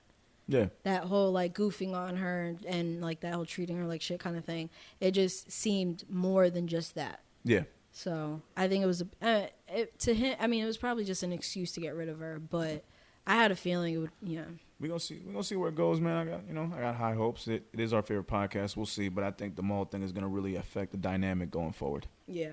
Where we at time? We can keep going. Keep going? Okay. Yeah. All right, so after that, there is a mention of a new podcast coming up called The Midnight Miracle. It's going to include Dave Chappelle and Black Star. That's Mos Def and Talib Kweli. Let me see what the notes you have here. Luminary Original Podcast. The Midnight Miracle is a thought-provoking podcast that uniquely blends the salon and variety show traditions while providing a glimpse into the inner lives of host Talib Kweli, Yassine Bey, a.k.a. Mos Def, Dave Chappelle, and friends. I'm excited about it. The video is nothing. Okay. I left it in there, but I watched it. I was like, oh, this is... I just can't stop calling him Mos. Most stuff he says some shit, then you hear Dave talk a little bit. Talib, I don't know if he says anything, and then that's it. It doesn't really get into it. I mean, we'll see if we can do it. I mean, the only person I know that has any actual podcasting experience is Talib, so maybe he'll be like the main guy and he'll just be moderating everything. I think Dave would be good though. I think Dave's gonna be like a nice third chair, like he's not gonna like take control of the podcast. I think that's Talib because Talib is a talker. Oh yeah. That motherfucker can talk. He'll sorry, it's fucking COVID shit. His shit is killing. I walked out of that shit with like so much damage. I was like, what the fuck is that? All right, edit all this out. I feel like Dave can be a talker and he'll say some like super profound shit, even with all like the funny shit. So I can get him being like, what was it? What do they always call? Was it the A chair or chair A or some shit like that? Like, I see like he'll this. be a second, third. Talib will be like the Joe, Yassine will be the Rory, and Dave will be the Maul. I almost say it the other way around. What? That Mos will be Maul. Yeah. Just hanging in the back, kind of just giving his observation. He just seems so he reminds me of Q-Tip. Like more both of them are relaxed, very just like super laid chill. back. Yeah. Okay, in that sense, yeah. All soft spoken and shit. Like I mean, he's gonna have shit to say. Yeah, but there's gonna be some laughing though, for sure. I think it's gonna be good. There's no date on it yet though, but it's coming out. Gotcha. Okay. So yeah, and then what else? So that does it for our entertainment section. Yup. So we got music. But actually, there is a fight. You mentioned homie. Was it Paul? Shit, what was his name? Let me get my phone real quick. So there's a Mayweather's fighting him. Logan Paul. There you go. That's happening. Oh, that's right. Yeah, you're a fight fan. That's right. I forgot. I keep forgetting you're the fight fan. You're the perfect person to talk to about Floyd this. Mayweather. So did Jesus you see, Christ. And Logan Paul agreed to fight, huh? Because another thing that happened during our little break, the Ben Askren and Jake Paul fight. Did you see that at all? No, I didn't see it. You catch any of the highlights? You can tell me about it. You didn't catch any of the highlights? Nothing like that? No. Well, it was very quick. The first round fight, knocked him out. Like I saw it was somebody. Damn, I have it saved on Twitter. It was what was it?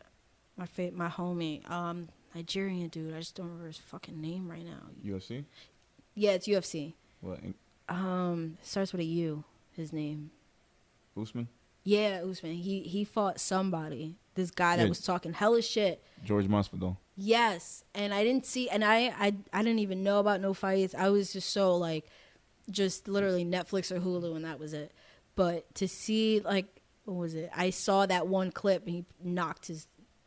Oh yeah, the sweat came off him and everything. Yeah, that shit amazing. looked fucking crazy. Oh man! Yeah. But then apparently, the video. I saved the video of him talking shit, but I didn't think we were gonna get to it. Especially since I didn't really like see the fight like that. That shit was funny because everybody's like, "Yo, he talked so much shit for so long, and it just ended so quick." Like, that was it. Man. I mean, but that's how you sell a fight, anyways. You got to do it nowadays. No. You have to. But I think it was just the level of shit. Maybe I didn't see it, so I don't know. I should have watched that fucking video, but it was just funny to me. So that was the only. I didn't even know Logan Paul fought. Yeah, I mean that was a different event. But it was a different one. But I didn't. It was I didn't Jake know. Paul actually. Logan's the older one. Jake Paul. Oh, Jake Paul. Jake Paul. Logan actually is gonna fight Mayweather, which makes no sense because Logan has a record of 0-1. Like you're an 0-1 boxer going against the guy that's like 50-0. Yeah. Like this makes no sense at all. It's exhibition style, obviously, so they're not going to be looking to knock each other out. Although I doubt that Mayweather would actually be able to knock out this guy. You think? Maybe so? if he gets a good shot, I don't know. Maybe he'll just play a defensive game. When was the last time Mayweather fought? The last time the Mayweather fought? I don't know. Q, you know that? And I'm thinking like 2-3 years since Mayweather fought. Yeah, 3 years I think. We was on a yacht. Wait, 3 years? Yeah. Yeah, Wait. 3. About 3 years. Was that McGregor then? No. Yeah. Oh shit, that that his was the last last fight? I believe so. Get the fuck out. That sounds like it could have been his last fight. Yeah, yeah, because that was his biggest payday. Yeah, he didn't get a bigger payday than Conor. No, yeah, he did. You're right. Yeah. So no, damn. Yeah. Oh no, I don't know. True. Huh? The Oh, Poirier yeah. fights. Because the fight that he just had, that one was like a year apart. No, that was a few years apart. There are 2 fights, I think. The Poirier fights. Yeah, Yeah, and then but yeah, Yeah. before that there was the Khabib shit, and the Nate Khabib. Diaz fights. Yeah, apparently that might be happening soon. Could be, but I don't know. but Khabib, they trying to get him back. I don't know. I don't know with him and McGregor. I don't Could think be- so. they- No, nah. there's somebody else that wants to fight him too. You got to go hardcore at his parents or something. Yeah, but just to get him in the ring. But who do you think would be able to get him back? I would definitely. Oh, we got to wrap soon. I would definitely put money on McGregor being able to, but at the same time, McGregor seems so. I don't want to He's say got this. nothing to prove. I don't want to say this about my baby, but got nothing to prove with McGregor. yeah, like I just don't think McGregor. No, like well that too, but I don't think McGregor has it in him. Like he just doesn't seem like the shit talker that he was. No, he changed his whole thing Yeah. around. I mean, I get it. Like, he had respect for the... Damn, I keep doing that. He had respect for the kid and all this and that. And he really fucked with... damn, I can't remember. Homie that he just lost to. But I just feel like he doesn't have that drive. He has his own suit line. He has his own, like, whiskey. Like, he just has all this other shit and made so much money, especially off Mayweather. It's like, well, what is there? He's made so much money now that he's invested into his businesses now that he doesn't need to afford. He doesn't need to get back in the ring and do anything. He's also getting up there in age, and the That too. lifeline of a boxer is not. I mean, UFC, any type of fighter, it's not long. Huh? You can't see him, even in his prime. Yeah, if you Well- got prime Conor, I still can't see Khabib. Can't do it. Yeah, Khabib's a different animal, man. I'm a huge Conor fan, and he definitely lose. He definitely lose to Khabib. No, Khabib just always had that edge on him. All I right. know they're definitely trying to push it. Oh yeah. Oh, Nah, you listen. need big money for that shit. Yeah. Look at it. And we Jesus back. Christ. Okay. So yeah, we did get off entertainment segment, then we got into our sports segment, which is dope. Yeah. We got into Let the me fight see. game. Do you as want to far talk as- about the Grammys or no? Well, it's not the actual Grammys, but the news of the Grammys. Yeah. Yeah, no, read it off. Actually, Oh, okay. Yeah. So the Grammy Awards will no longer use anonymous review committees to determine its nominees. And this news came, this was announced this past Friday. Okay. And it comes after, the weekend doing that whole shit. Yeah. Calling it corrupt. Mm-hmm. Okay, and because got it. he was, snubbed for last year's awards, which was Fucking just robbery. a few months ago. I mean, a couple months or whatever. Academy also said it has changed the number of categories in which Academy members can vote and added 2 new awards, which they don't announce. Like, I looked all to that article and all online, I didn't see shit about this.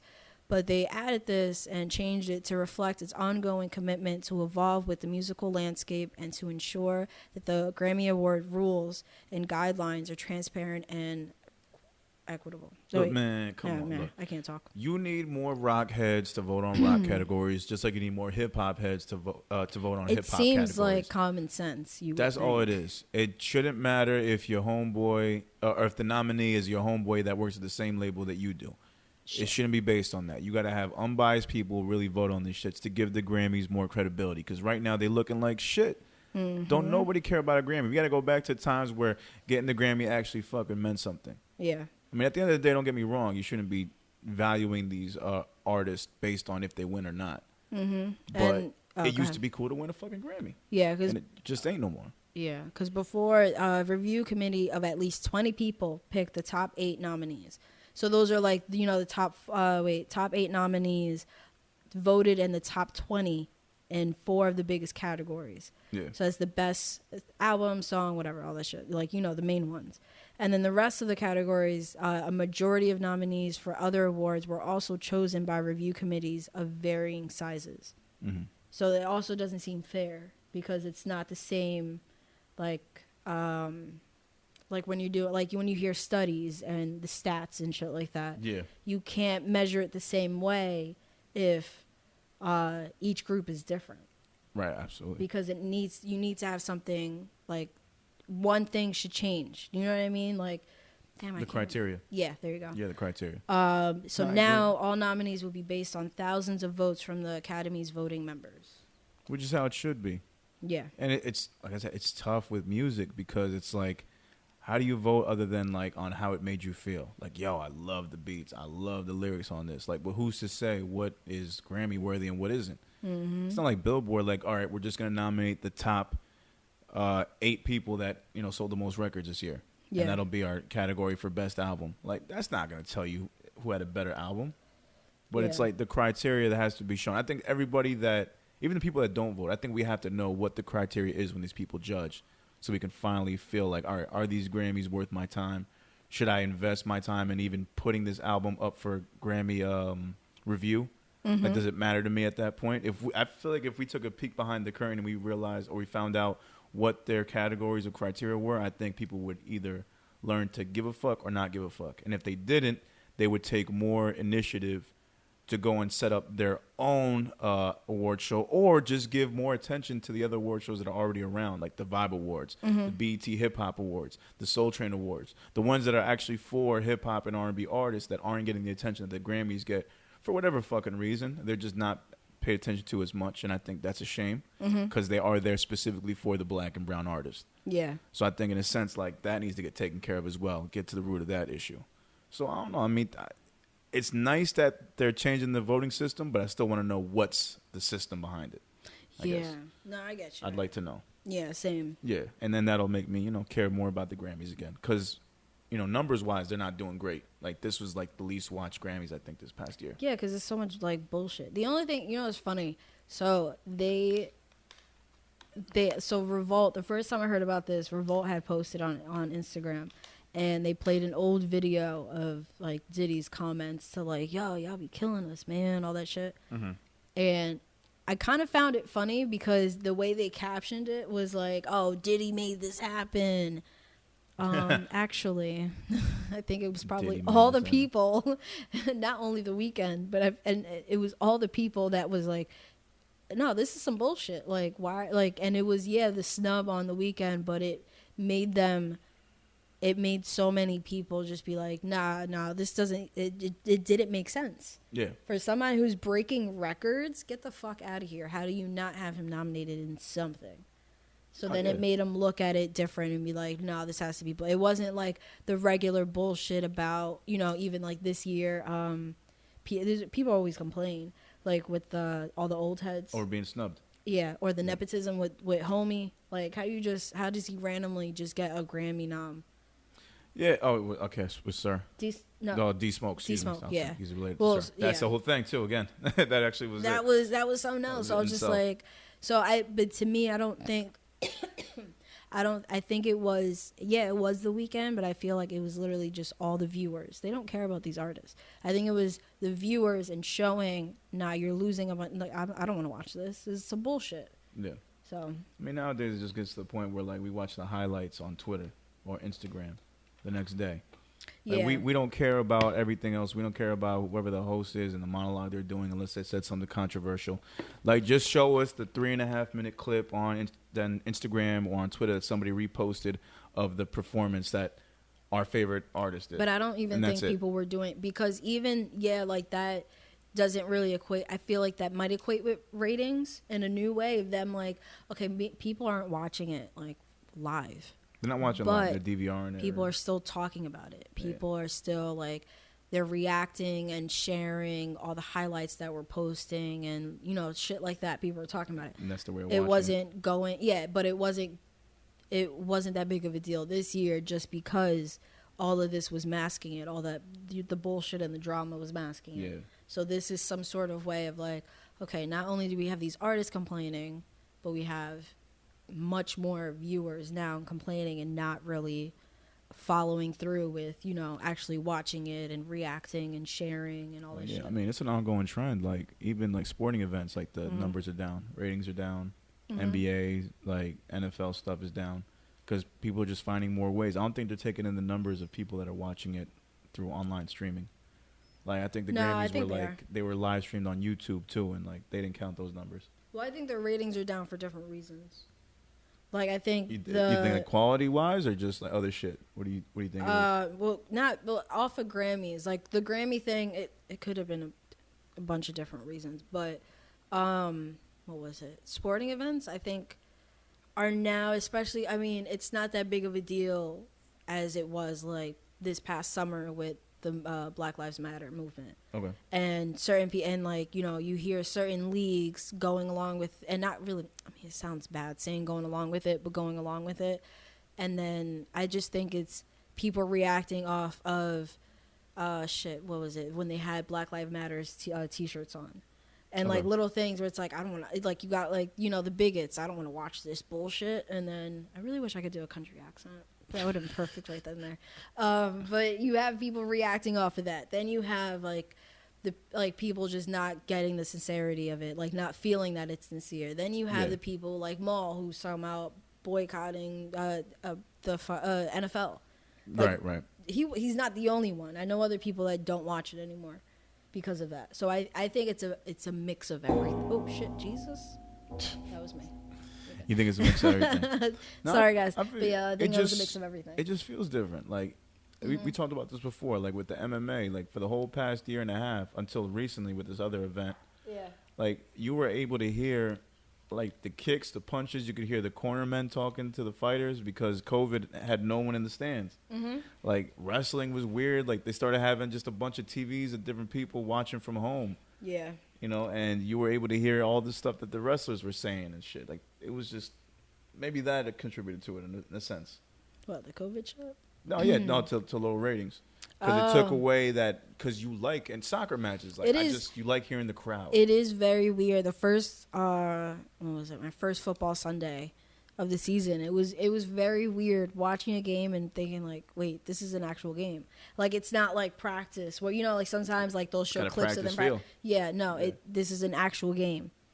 Yeah, oh no, these scores matter. Like, oh okay, like because it's weird because you don't have, it doesn't seem legit because there's no crowd there.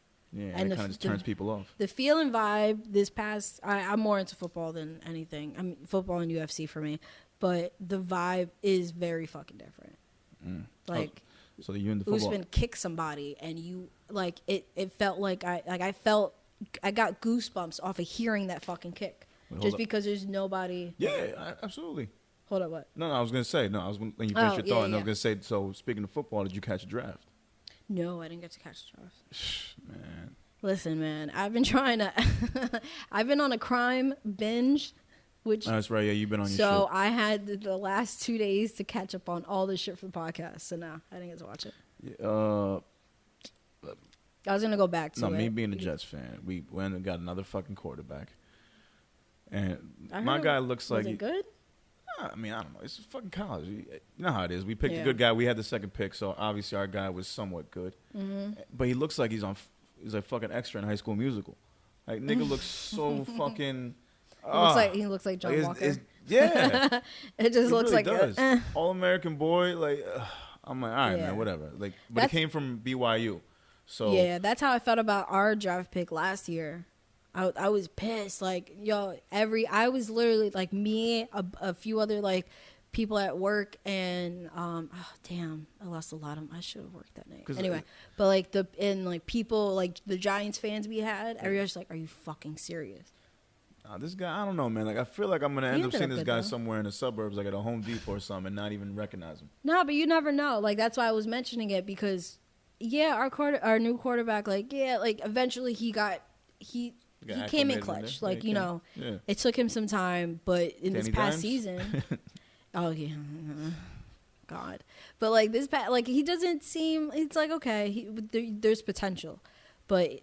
Just when he got picked, I wasn't happy about it. No one was happy. So you never really know. Yeah, nobody was happy. No one was happy. I know we needed a quarterback, so whatever. I'm happy with whoever they get, but you still got to show and prove. We're still the fucking Jets. Like, yeah, exactly. I know. It's tough enough as it is. Believe me. Yeah, everybody. I seen some people on Twitter all hyped and shit about. Not that you guys. I think people were hyped about the pick. And also hype the fact, like, yeah, we got second pick. And I'm just thinking, does it make a difference? We were also hyped about fucking Mark Sanchez. We were hyped when Geno Smith was gonna play. We were hyped when we got Sam Darnold. You know what's funny? Mark Sanchez. I used to watch him when he played football. I mean, when he played college. USC. Yeah. Yeah.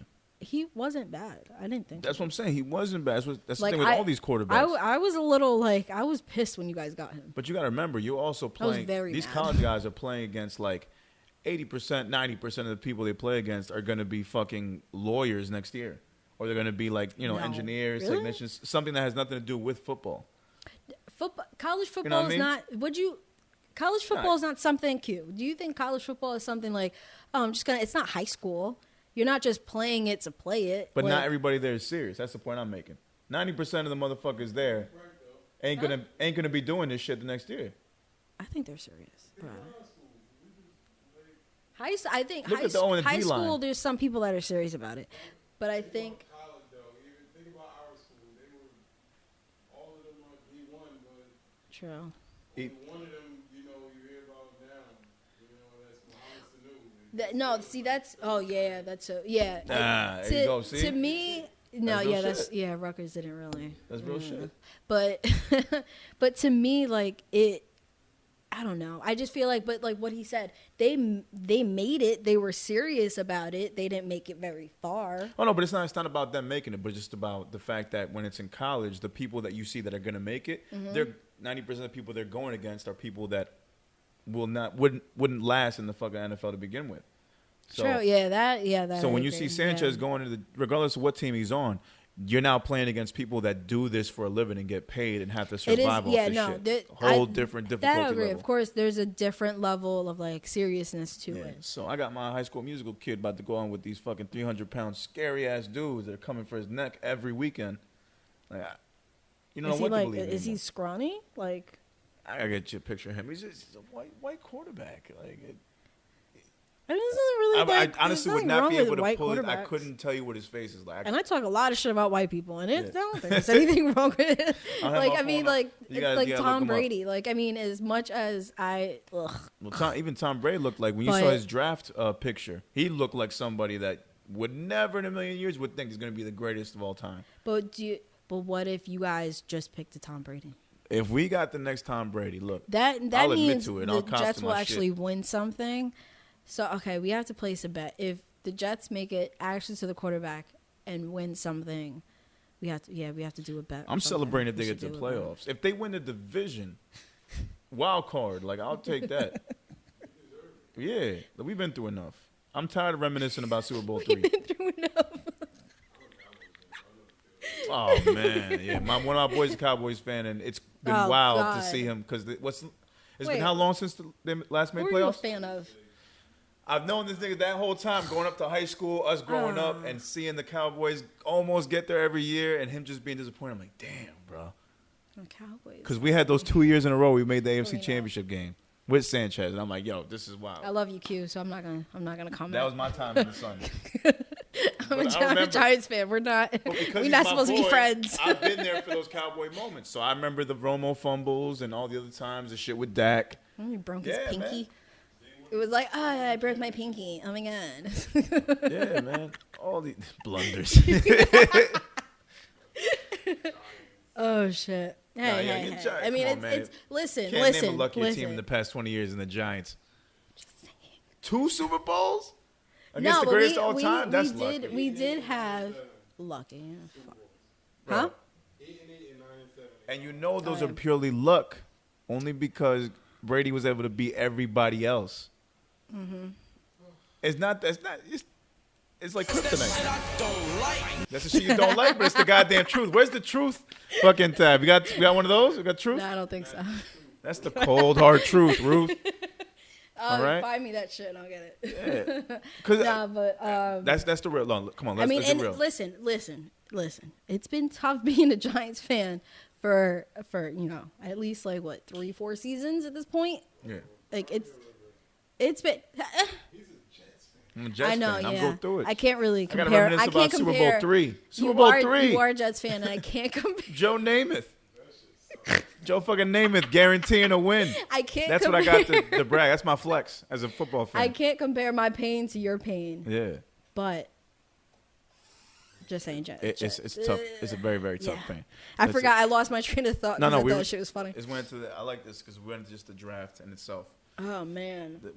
This is a halfway sports fucking podcast. I still gotta. It. Oh yeah, nah, I'm good with that. But I still gotta catch a shit. I'm excited for that Mayweather fight though. All right.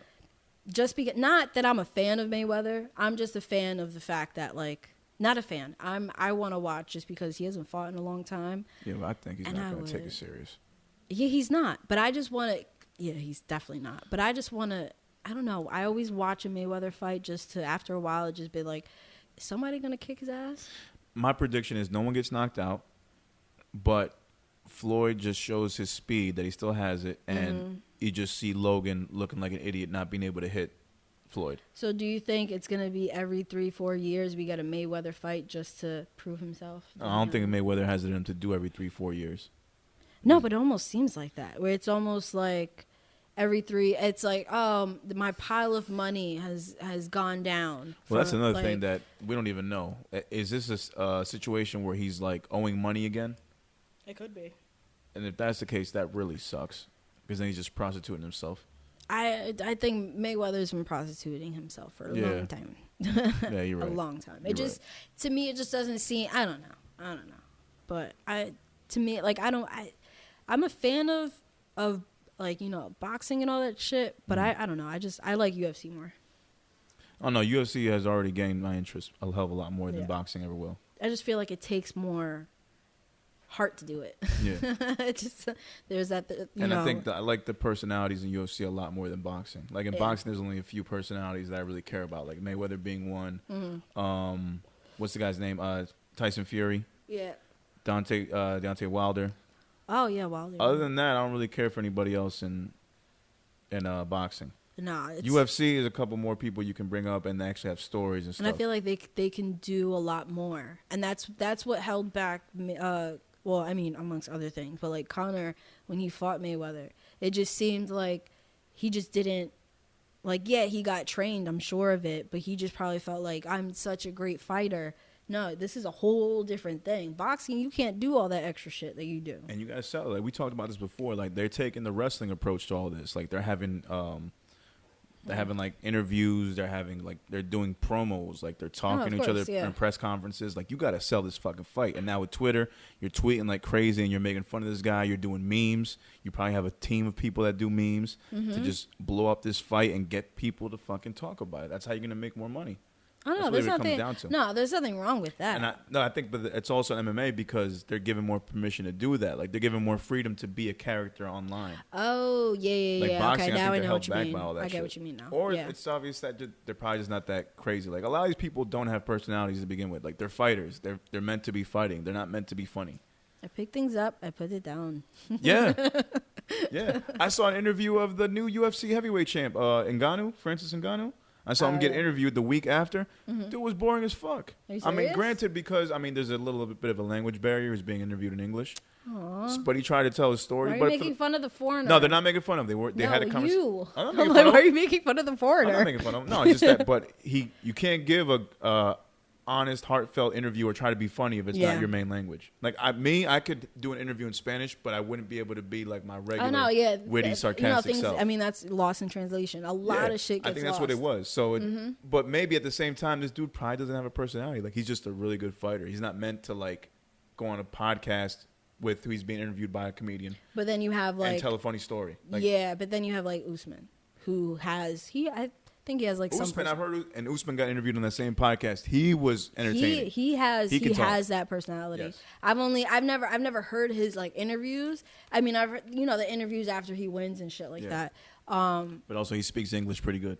So but like helps. He has that character thing of him. Like he has character. He has that personality. He gets the slang. He understands memes. Like that's how it works. And when you can do that, it's going to generate more revenue for your last fight, not this one that just passed, the one before that, when he fucking gave me goosebumps off that kick.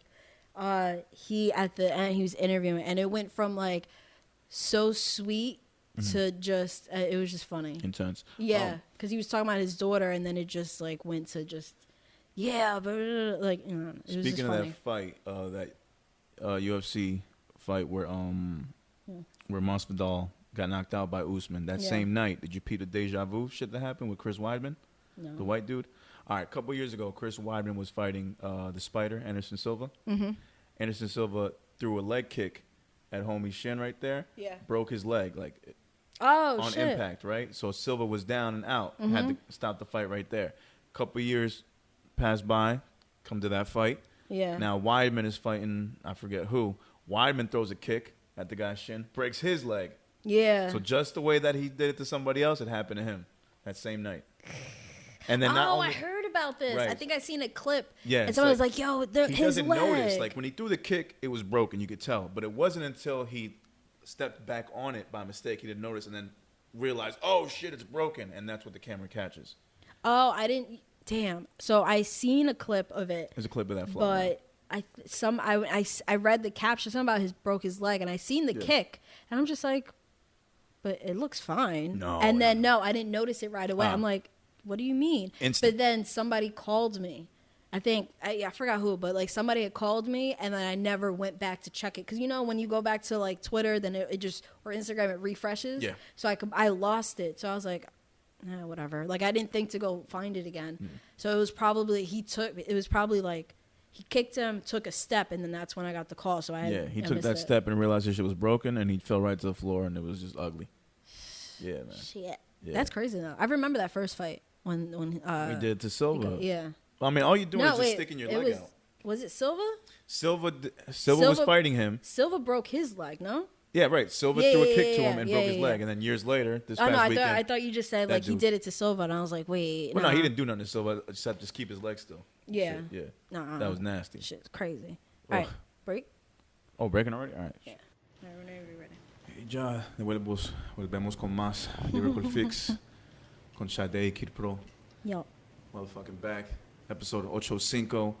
Man, it's been good, man. It's been a couple weeks now without my pod buddy, my bestie here, and I felt like a lot it really was feels missing. like months. Yeah, because I do treat these like my therapy sessions, not just to get out my issues, but just how I feel about everything else going on in the world, everything like that. So it's been weird not being able to do this because it's kind of felt like routine for me for the past 70 plus weeks. So we had a couple off days. Yeah. So it's been wild. We'll skip for like Thanksgiving. No, Thanksgiving, I think we've recorded early, right? We recorded earlier. And then Christmas, we did the same thing. We still dropped an episode. Yeah. Vacation still dropped an episode, but we skipped technically recording for a week. Yeah, I mean, we held it down even with the Zoom episodes, man. So no more Zoom. No more Zoom, though. No. We done with Zoom. We'll figure something else out. We just take a week off. But we appreciate everybody that's been checking in with us and, fans of the show and everything. Make sure to always like, rate, comment, subscribe on any platform that you check us out in.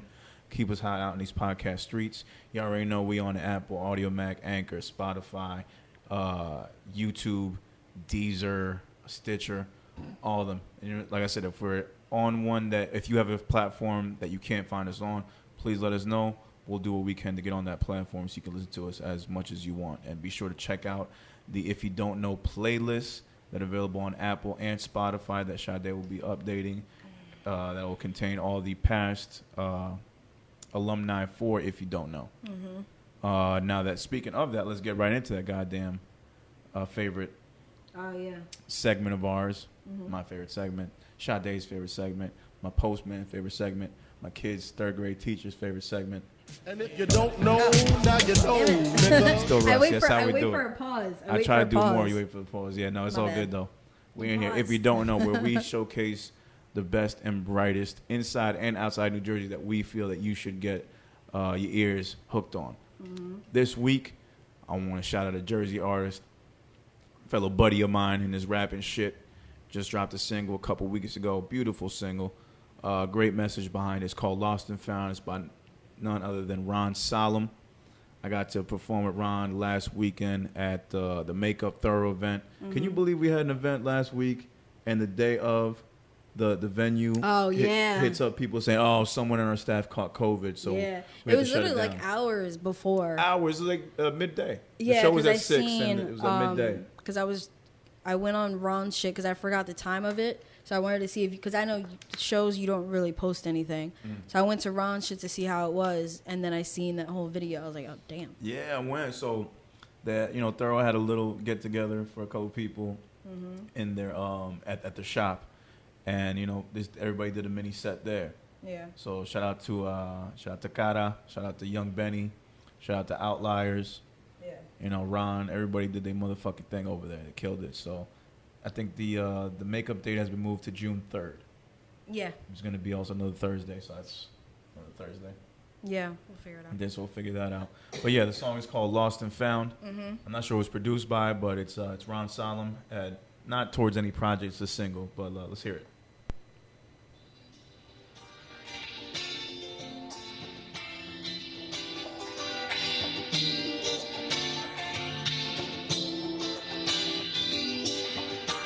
Walk through a meadow, dandelions, and I hear this slow motion with my arms extended out.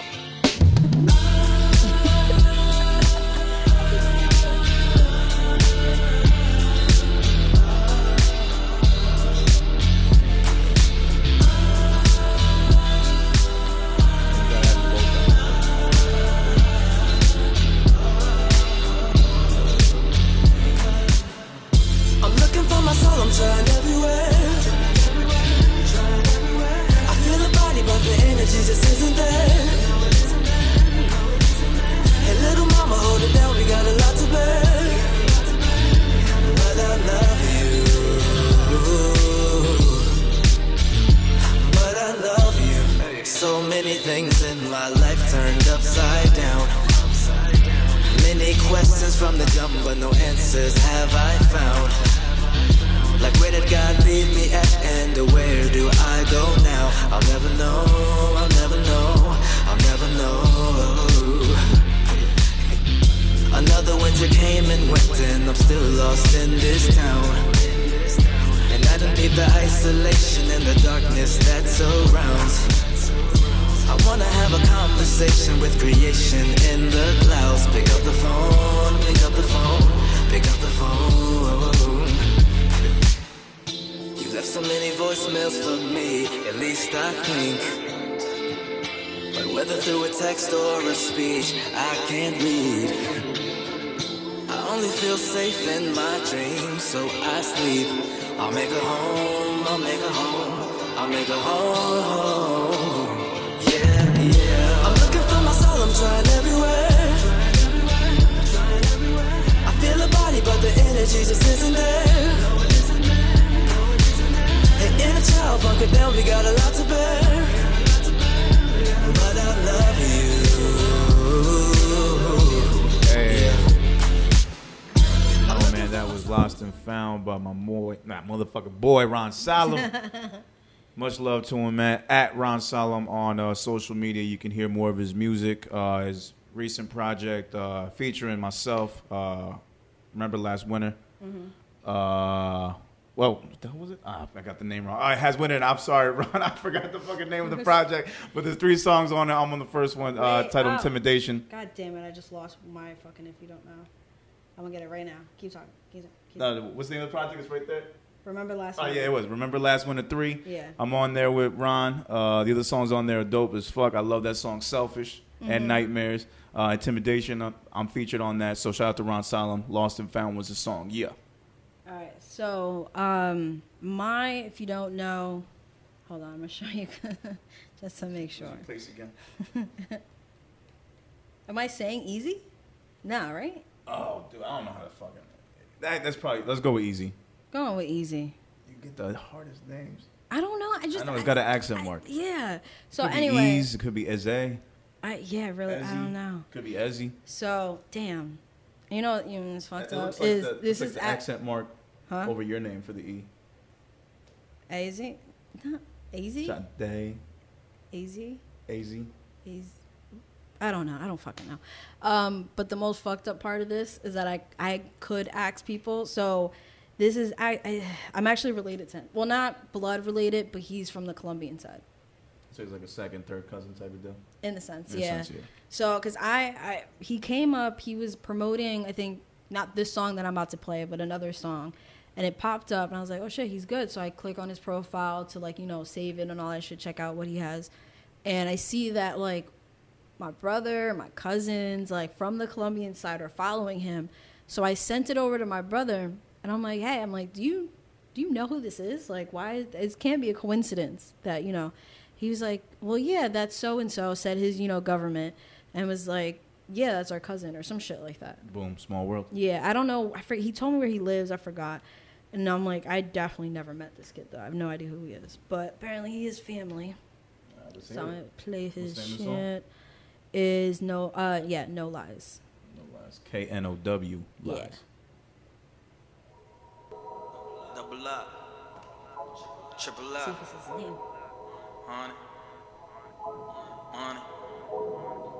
Money. Top for the money. Top game, no lie. This that new wave on chill. Told that bitch don't waste my time, and I said, baby, don't tell no lie. I ain't gon' tell no lie. Don't tell none. I ain't gon' tell no lie. I can't forget. I hopped out the coupe, fresh with the new. We ain't forgot, so only the truth. Max in the car, then spent it on shoes. She hang on my arm, my baby, my muse. We rack up the bell, off of the thread. She know just how she gon' handle the mail. Jordan and Pippen, we splitting the difference. I give it that thing, she gon' feel. So whatever I got, she gon' get it. I'm talking no limit. All in my thoughts, and she all in my business. Calling my line, and she asked me to visit. I pray I'm forgiven. I give it a feeling. I did it, I hit it, I live it. She did it. She holding my guap, and she spend every minute. 100, 1,000, a million, a billion, a trillion, illium. Hurting they feelings and all. I always find that so funny. Game, no lie. It's that new wave on chill. Told that bitch don't waste my time, and I said, baby, don't tell no lie. I ain't gon' tell no lie. Don't tell none. I ain't gon' tell no lie. I ain't gon' tell no lie. Don't tell none. Hear her back. She don't know, no, she don't hear it out. If I get a cue, she gon' handle that. I ain't taking the fuck, she gon' figure it out. I cannot get it now. I've been offended now. I've been outstanding now. She don't know why they still watching. We tinted out. Told Lil Shotty no in and out. Okay, cuz. I see you, cuz. Cuz So, yeah. killing it. That beat was, see, that's what I like. That's a different type sounding beat. Yeah. I fuck with that. Damn. I I really fuck with that a wish. lot. Easy or Ezzy, whatever. Song's called No Lies. I fuck with that. Yeah, my brother and I have spoken a lot since then, so I should have just hit him up and asked Yeah, him. hit him up and find out. That's, Yeah, I gotta ask him. But yeah, that's it. That's what it is. As always, man, that has been our segment. If you don't know, where we give you the best and brightest inside and outside of Jersey, make sure to check these people out. And as always, we do not own the rights to any of the music played. We are simply showing love, getting a little bit of exposure, making sure that y'all can hear them. So maybe y'all can become future fans, go to a show, get some merch, whatever, just to show these people the support that they deserve. And as always, Sade will be including both of those songs in the If You Don't Know playlist that are available on Spotify and Apple Music. Link in the bio. Link in the bio. And that has been... Oh yes, I remember that. And if you don't I know, thought you were gonna do it now before. you I was know, like, nigga. oh, wait. We catching up. We getting back in the game shape. Yeah. You know what I mean? It's been a couple weeks. We a little rusty, but we getting back into it. You know what I mean? But as always, man, this has been the motherfucking game. Make sure to check us out on Apple, Anchor, AudioMax, Spotify, YouTube, Stitcher, Deezer. What else? There's so many fun. So many motherfucking Did you places. say iHeart already? I missed it. iHeart. No, iHeart, iHeartRadio. That's right. We're also on iHeartRadio as well. And like I said, if we're not on your platform of choice, let us know. We'll see what we can do about it. Last thoughts on this episode, Sade, you have any? No, I'm good. You good? All right, man. Well, no, I was so nervous about this. I don't know why. I think because we had a lot going on. It was a while Q, since don't we be really nervous, got Sade. together. Got everything. It's been so long. That's the only. Yeah, reason. no, it's been so long. Yeah. Want to thank We Are Jersey for allowing us to record and film in here. Always a dope vibe whenever we're in here. Always a blessing. Yeah, we'll I definitely mean, the be nice back. yellow background here, giving us the essence of life. Yeah. Q's purple wardrobe today, giving us more vibes. Purple And- everywhere, and the purple light, or is that pink? Yeah. Oh, look at Purple that pink? shit. Okay. Color coordination. You know, it's Nah, 11. man, it's just always dope being doing here. 11 visuals in room 11. Yeah, man. It's I always fucking get a amazing, good I vibe thought. here, so I Yeah. always enjoy everything. I keep forgetting that part. That's right. But yeah, and Check It is back. Sign-ups Make some noise for open. that. I don't even know what to hit. Check this motherfucking back. Sade's baby is back. Check It is back May 15th. We're gonna do it outside. There's the roof. There's no roof thingy, but there's gonna be. You know how outside was? They set it up. He posted on his story. Ain't got no roof. Sorry. There's gonna be like they added something. I don't know. Like it surrounds it, so you Is won't it be a able to see pavilion? outside. Yeah, there you go. Hey! So yeah, I Pavilion. thought it covered because he told me about it, but I thought it was one of those that like it was like a tent kind of Yeah. deal. No, it literally, like, you see, I was able to see the sky. I ain't gonna lie, I'm a little peeved, even though it's nobody's fault. I'm a little peeved that there's other events going on the same day. Not to say that, you know, they can't have their own shit. I'm looking at their name right now. I'm just saying, you know what I mean? Shout out to everybody else doing their thing. No, I mean, it just, I've been trying to find a date, and It's tough. I mean, it's getting to that point now where, you know, everybody's going to have something going on. yeah, and it is weird for me because this is the first Saturday show. And it's early afternoon, too. Yeah, I was thinking about doing it earlier, but I didn't think anybody was going to actually show up. So, yeah. Well, So it it's takes at time. 4, and Clifton, 2 blocks away from here, technically. Or, like, well, a little bit more than 2, but it's right down the block from here. Yeah. And then, I guess I can say it. May 27th, I'm doing another Check It, but it's a little different. 2 in a month, motherfucker. It's not like my own. It's something I'm doing with Yos. Yeah. And it's going to be in Camden. Shout out to Yosiverse. At the Camden Arts Yard. So that flyer will be out soon. Crazy. Yeah. I'm really nervous about that one. Look, that one. Because I don't know anybody. I Exactly, mean, like, I I know. know I got people that, you know people. So I'm grateful for that. But at the same time, I'm like, like, there's no, it's a great opportunity. And I was talking to Yos about it. I'm like, yo, why not? Like, honestly, as much as I feel weird doing 2 shows in a month and not being prepared for it, because I'm being told, like, you know, I know it's some time from now. And I'm like, oh, yeah, what's the date? Oh, it's this day. I'm like, that's In the same month. that's 3. not- That's not that far. And If not it's like from yeah. being told, because given the opportunity, she's like, oh, well, just let me know as soon as you want to do it. My cousin who runs it. Setting up a whole event, I feel like if it's in the same month, that's not enough time. No. When it's and it's Well, a being whole told event. about it, like, I was just like, shit. And I wanted to say no, but at the same time, why say no if literally, like, what we have, like, agreed upon for doing the event, and her wanting, you know, like, because originally we went to go check it out, but that was for us to rent it out. This is here, I'm giving you the place. It's like, okay, this is very different. So it's, to me, that's what I told you. So I'm like, you know what, it's an opportunity. If we fail, we fucking fail. It's whatever at this point. Fuck it. I mean, But look, why not? If that does happen, you just prepare and do better next time. Because, like I said, it was not that much advance. No, it was just trying to figure out, like, okay, so is this like an event that I'm running? Because it's different. I've been asked plenty of times to host other shit. But it's the same format, right? Like, it's open mic, nothing changes, right? No, nothing changes. Just the venue and possible crowd and all that. It kind of changes in the sense that the place is open from 8 to 2 a.m. The open mic portion of it is ending around midnight, though. Okay. Yeah. All right. So yeah, open mic portion ends around like midnight or some shit like And that. there's an actual bar this time. Yeah, it's an actual bar. There's an actual place. So I've been asked and approached to host other events and to manage other events. But to me, it's like, I got enough going on. If it's not Check It itself, I'm not doing it. Yeah. So, and I might have a new place for Check It that's going to be a lot bigger and doper, I think. Okay. But anyway, regardless, I have We'll the get to 15th and the 27th. 15th, 27th. All right, so be on the lookout, everybody. And, of course, the sign-ups are happening when? This weekend? This weekend for the 15th. The 15th? Yeah, I Make still sure you got to get work on the those. other one. So just so I can recap everything, if you sign up ahead of time, you get your 2 songs. If you sign up at the door, you're only getting 1 track. Mm-hmm. Again, if you sign up online, you're getting 2 songs. If you sign up at the door the day of the event, One you only song, get 1. and it has to be from a USB. I'm not Comedians taking and no poets. emails. Yeah, I'm not USB. doing it. USB. Ooh, USB, I motherfuckers still can't. asking. I screenshotted you the shit. Oh yeah, the comment to B. It was it was funny because B is the one that retweeted it or reposted it, and then someone commented under her shit, Yeah. asking a straight up question that was there. To me, it's starting to feel like these are people trolling. Motherfuckers, we know they're trolling because it was just too convenient for it to come up like that. True. No one is that stupid. No, let me not say that. I take that back. People are that stupid. People are, and not even stupid. No, it's stupid because if you see, don't ask me when the date. Like, Motherfucker I said, don't mind the questions of how do I sign up. But he threw a question mark after you said USB. Correct?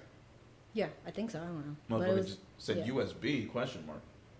Yeah, I'm like the thing that holds. I got a DM asking. Because you're not saying flash. I got a drives. DM. I'll It's give 2021, backstory. Sade. Do I Motherfuckers say don't know what USB do I is, say man. flash drive then? Say flash drive. I guess.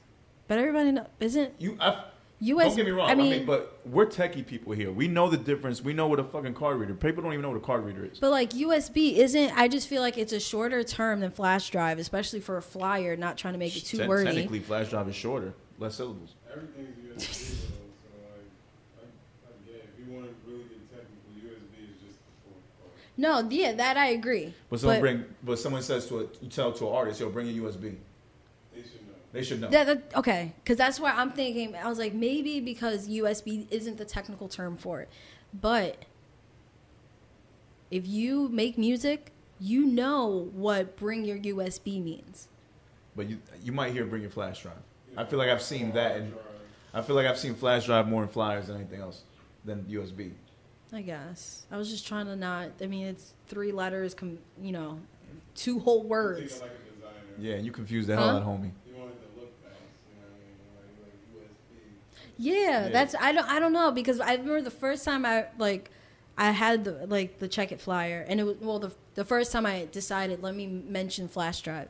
I didn't like the way it looked, so I just always just USB. That's it. Not only was it damn. I'm like not only are we annoyed, flash drives. Now B's annoyed because it happened during her repost.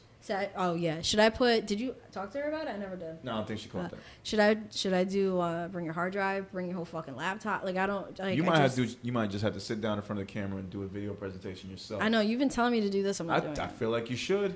Nope. I feel like you should. Nope. I feel like that's the only thing missing out. Nope. You want me to do it? Huh? You want me to do it? I mean, technically, you're part of the crew now. I'll do it and I'll show it to you before you got to prove it.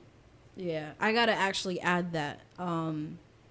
That the video is by 11 visuals. Nah, you know what, you gotta do it now, because a lot of these open mics and shit, a lot of these shows, they starting to do their own promotion, like they stepping it up.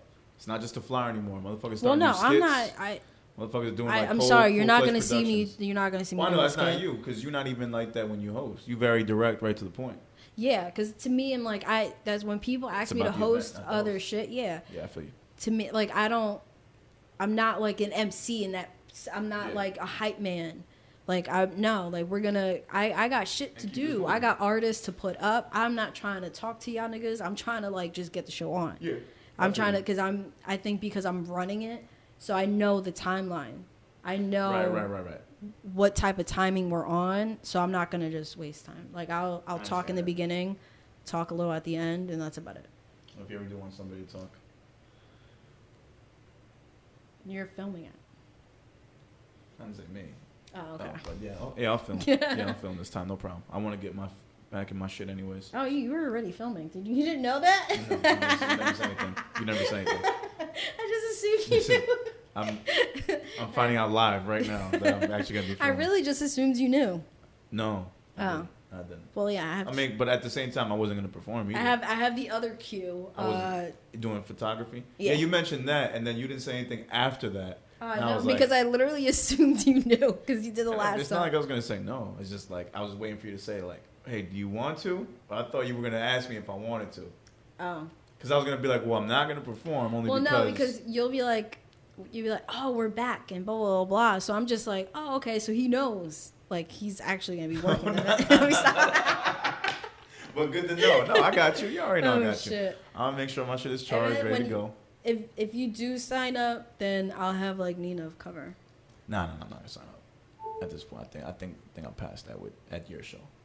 Oh, you don't want to perform? Yeah, no. Unless it's a like a feature. Unless it's like a low night, or a feature, then I'll perform. But other than that, like I'd rather give opportunities to other people because I feel like if I do it, it's a given. Like, all right, we're back for real now. Look, man. The point is, all right, Check It's back. Yeah. May 15th. 4:00. Yep. New venue. Check the fucking flyer. We're gonna keep pushing it out. Well, same venue as the last one. All right, even better. Same venue as the last one, and it's gonna be a phenomenal night. It's gonna be outdoors. It's gonna be a new vibe, and we're gonna make shit pop. Yeah, I'm excited about it. I'm excited. So let's make this fucking happen. All right, that's it. Any other closing notes? I asked you that before, and then we actually. No, I'm good. Yeah, we had all this shit. Yeah. All right, I'm good to go. All right, so I'm Kid Pro. I'm Sade. Sorry. Reminding y'all to please stay safe out here. It happened to us. It can definitely happen to you. Stay masked up. Wash your hands. Wash your face. Wash your ass. And be good to each other. Peace. Peace.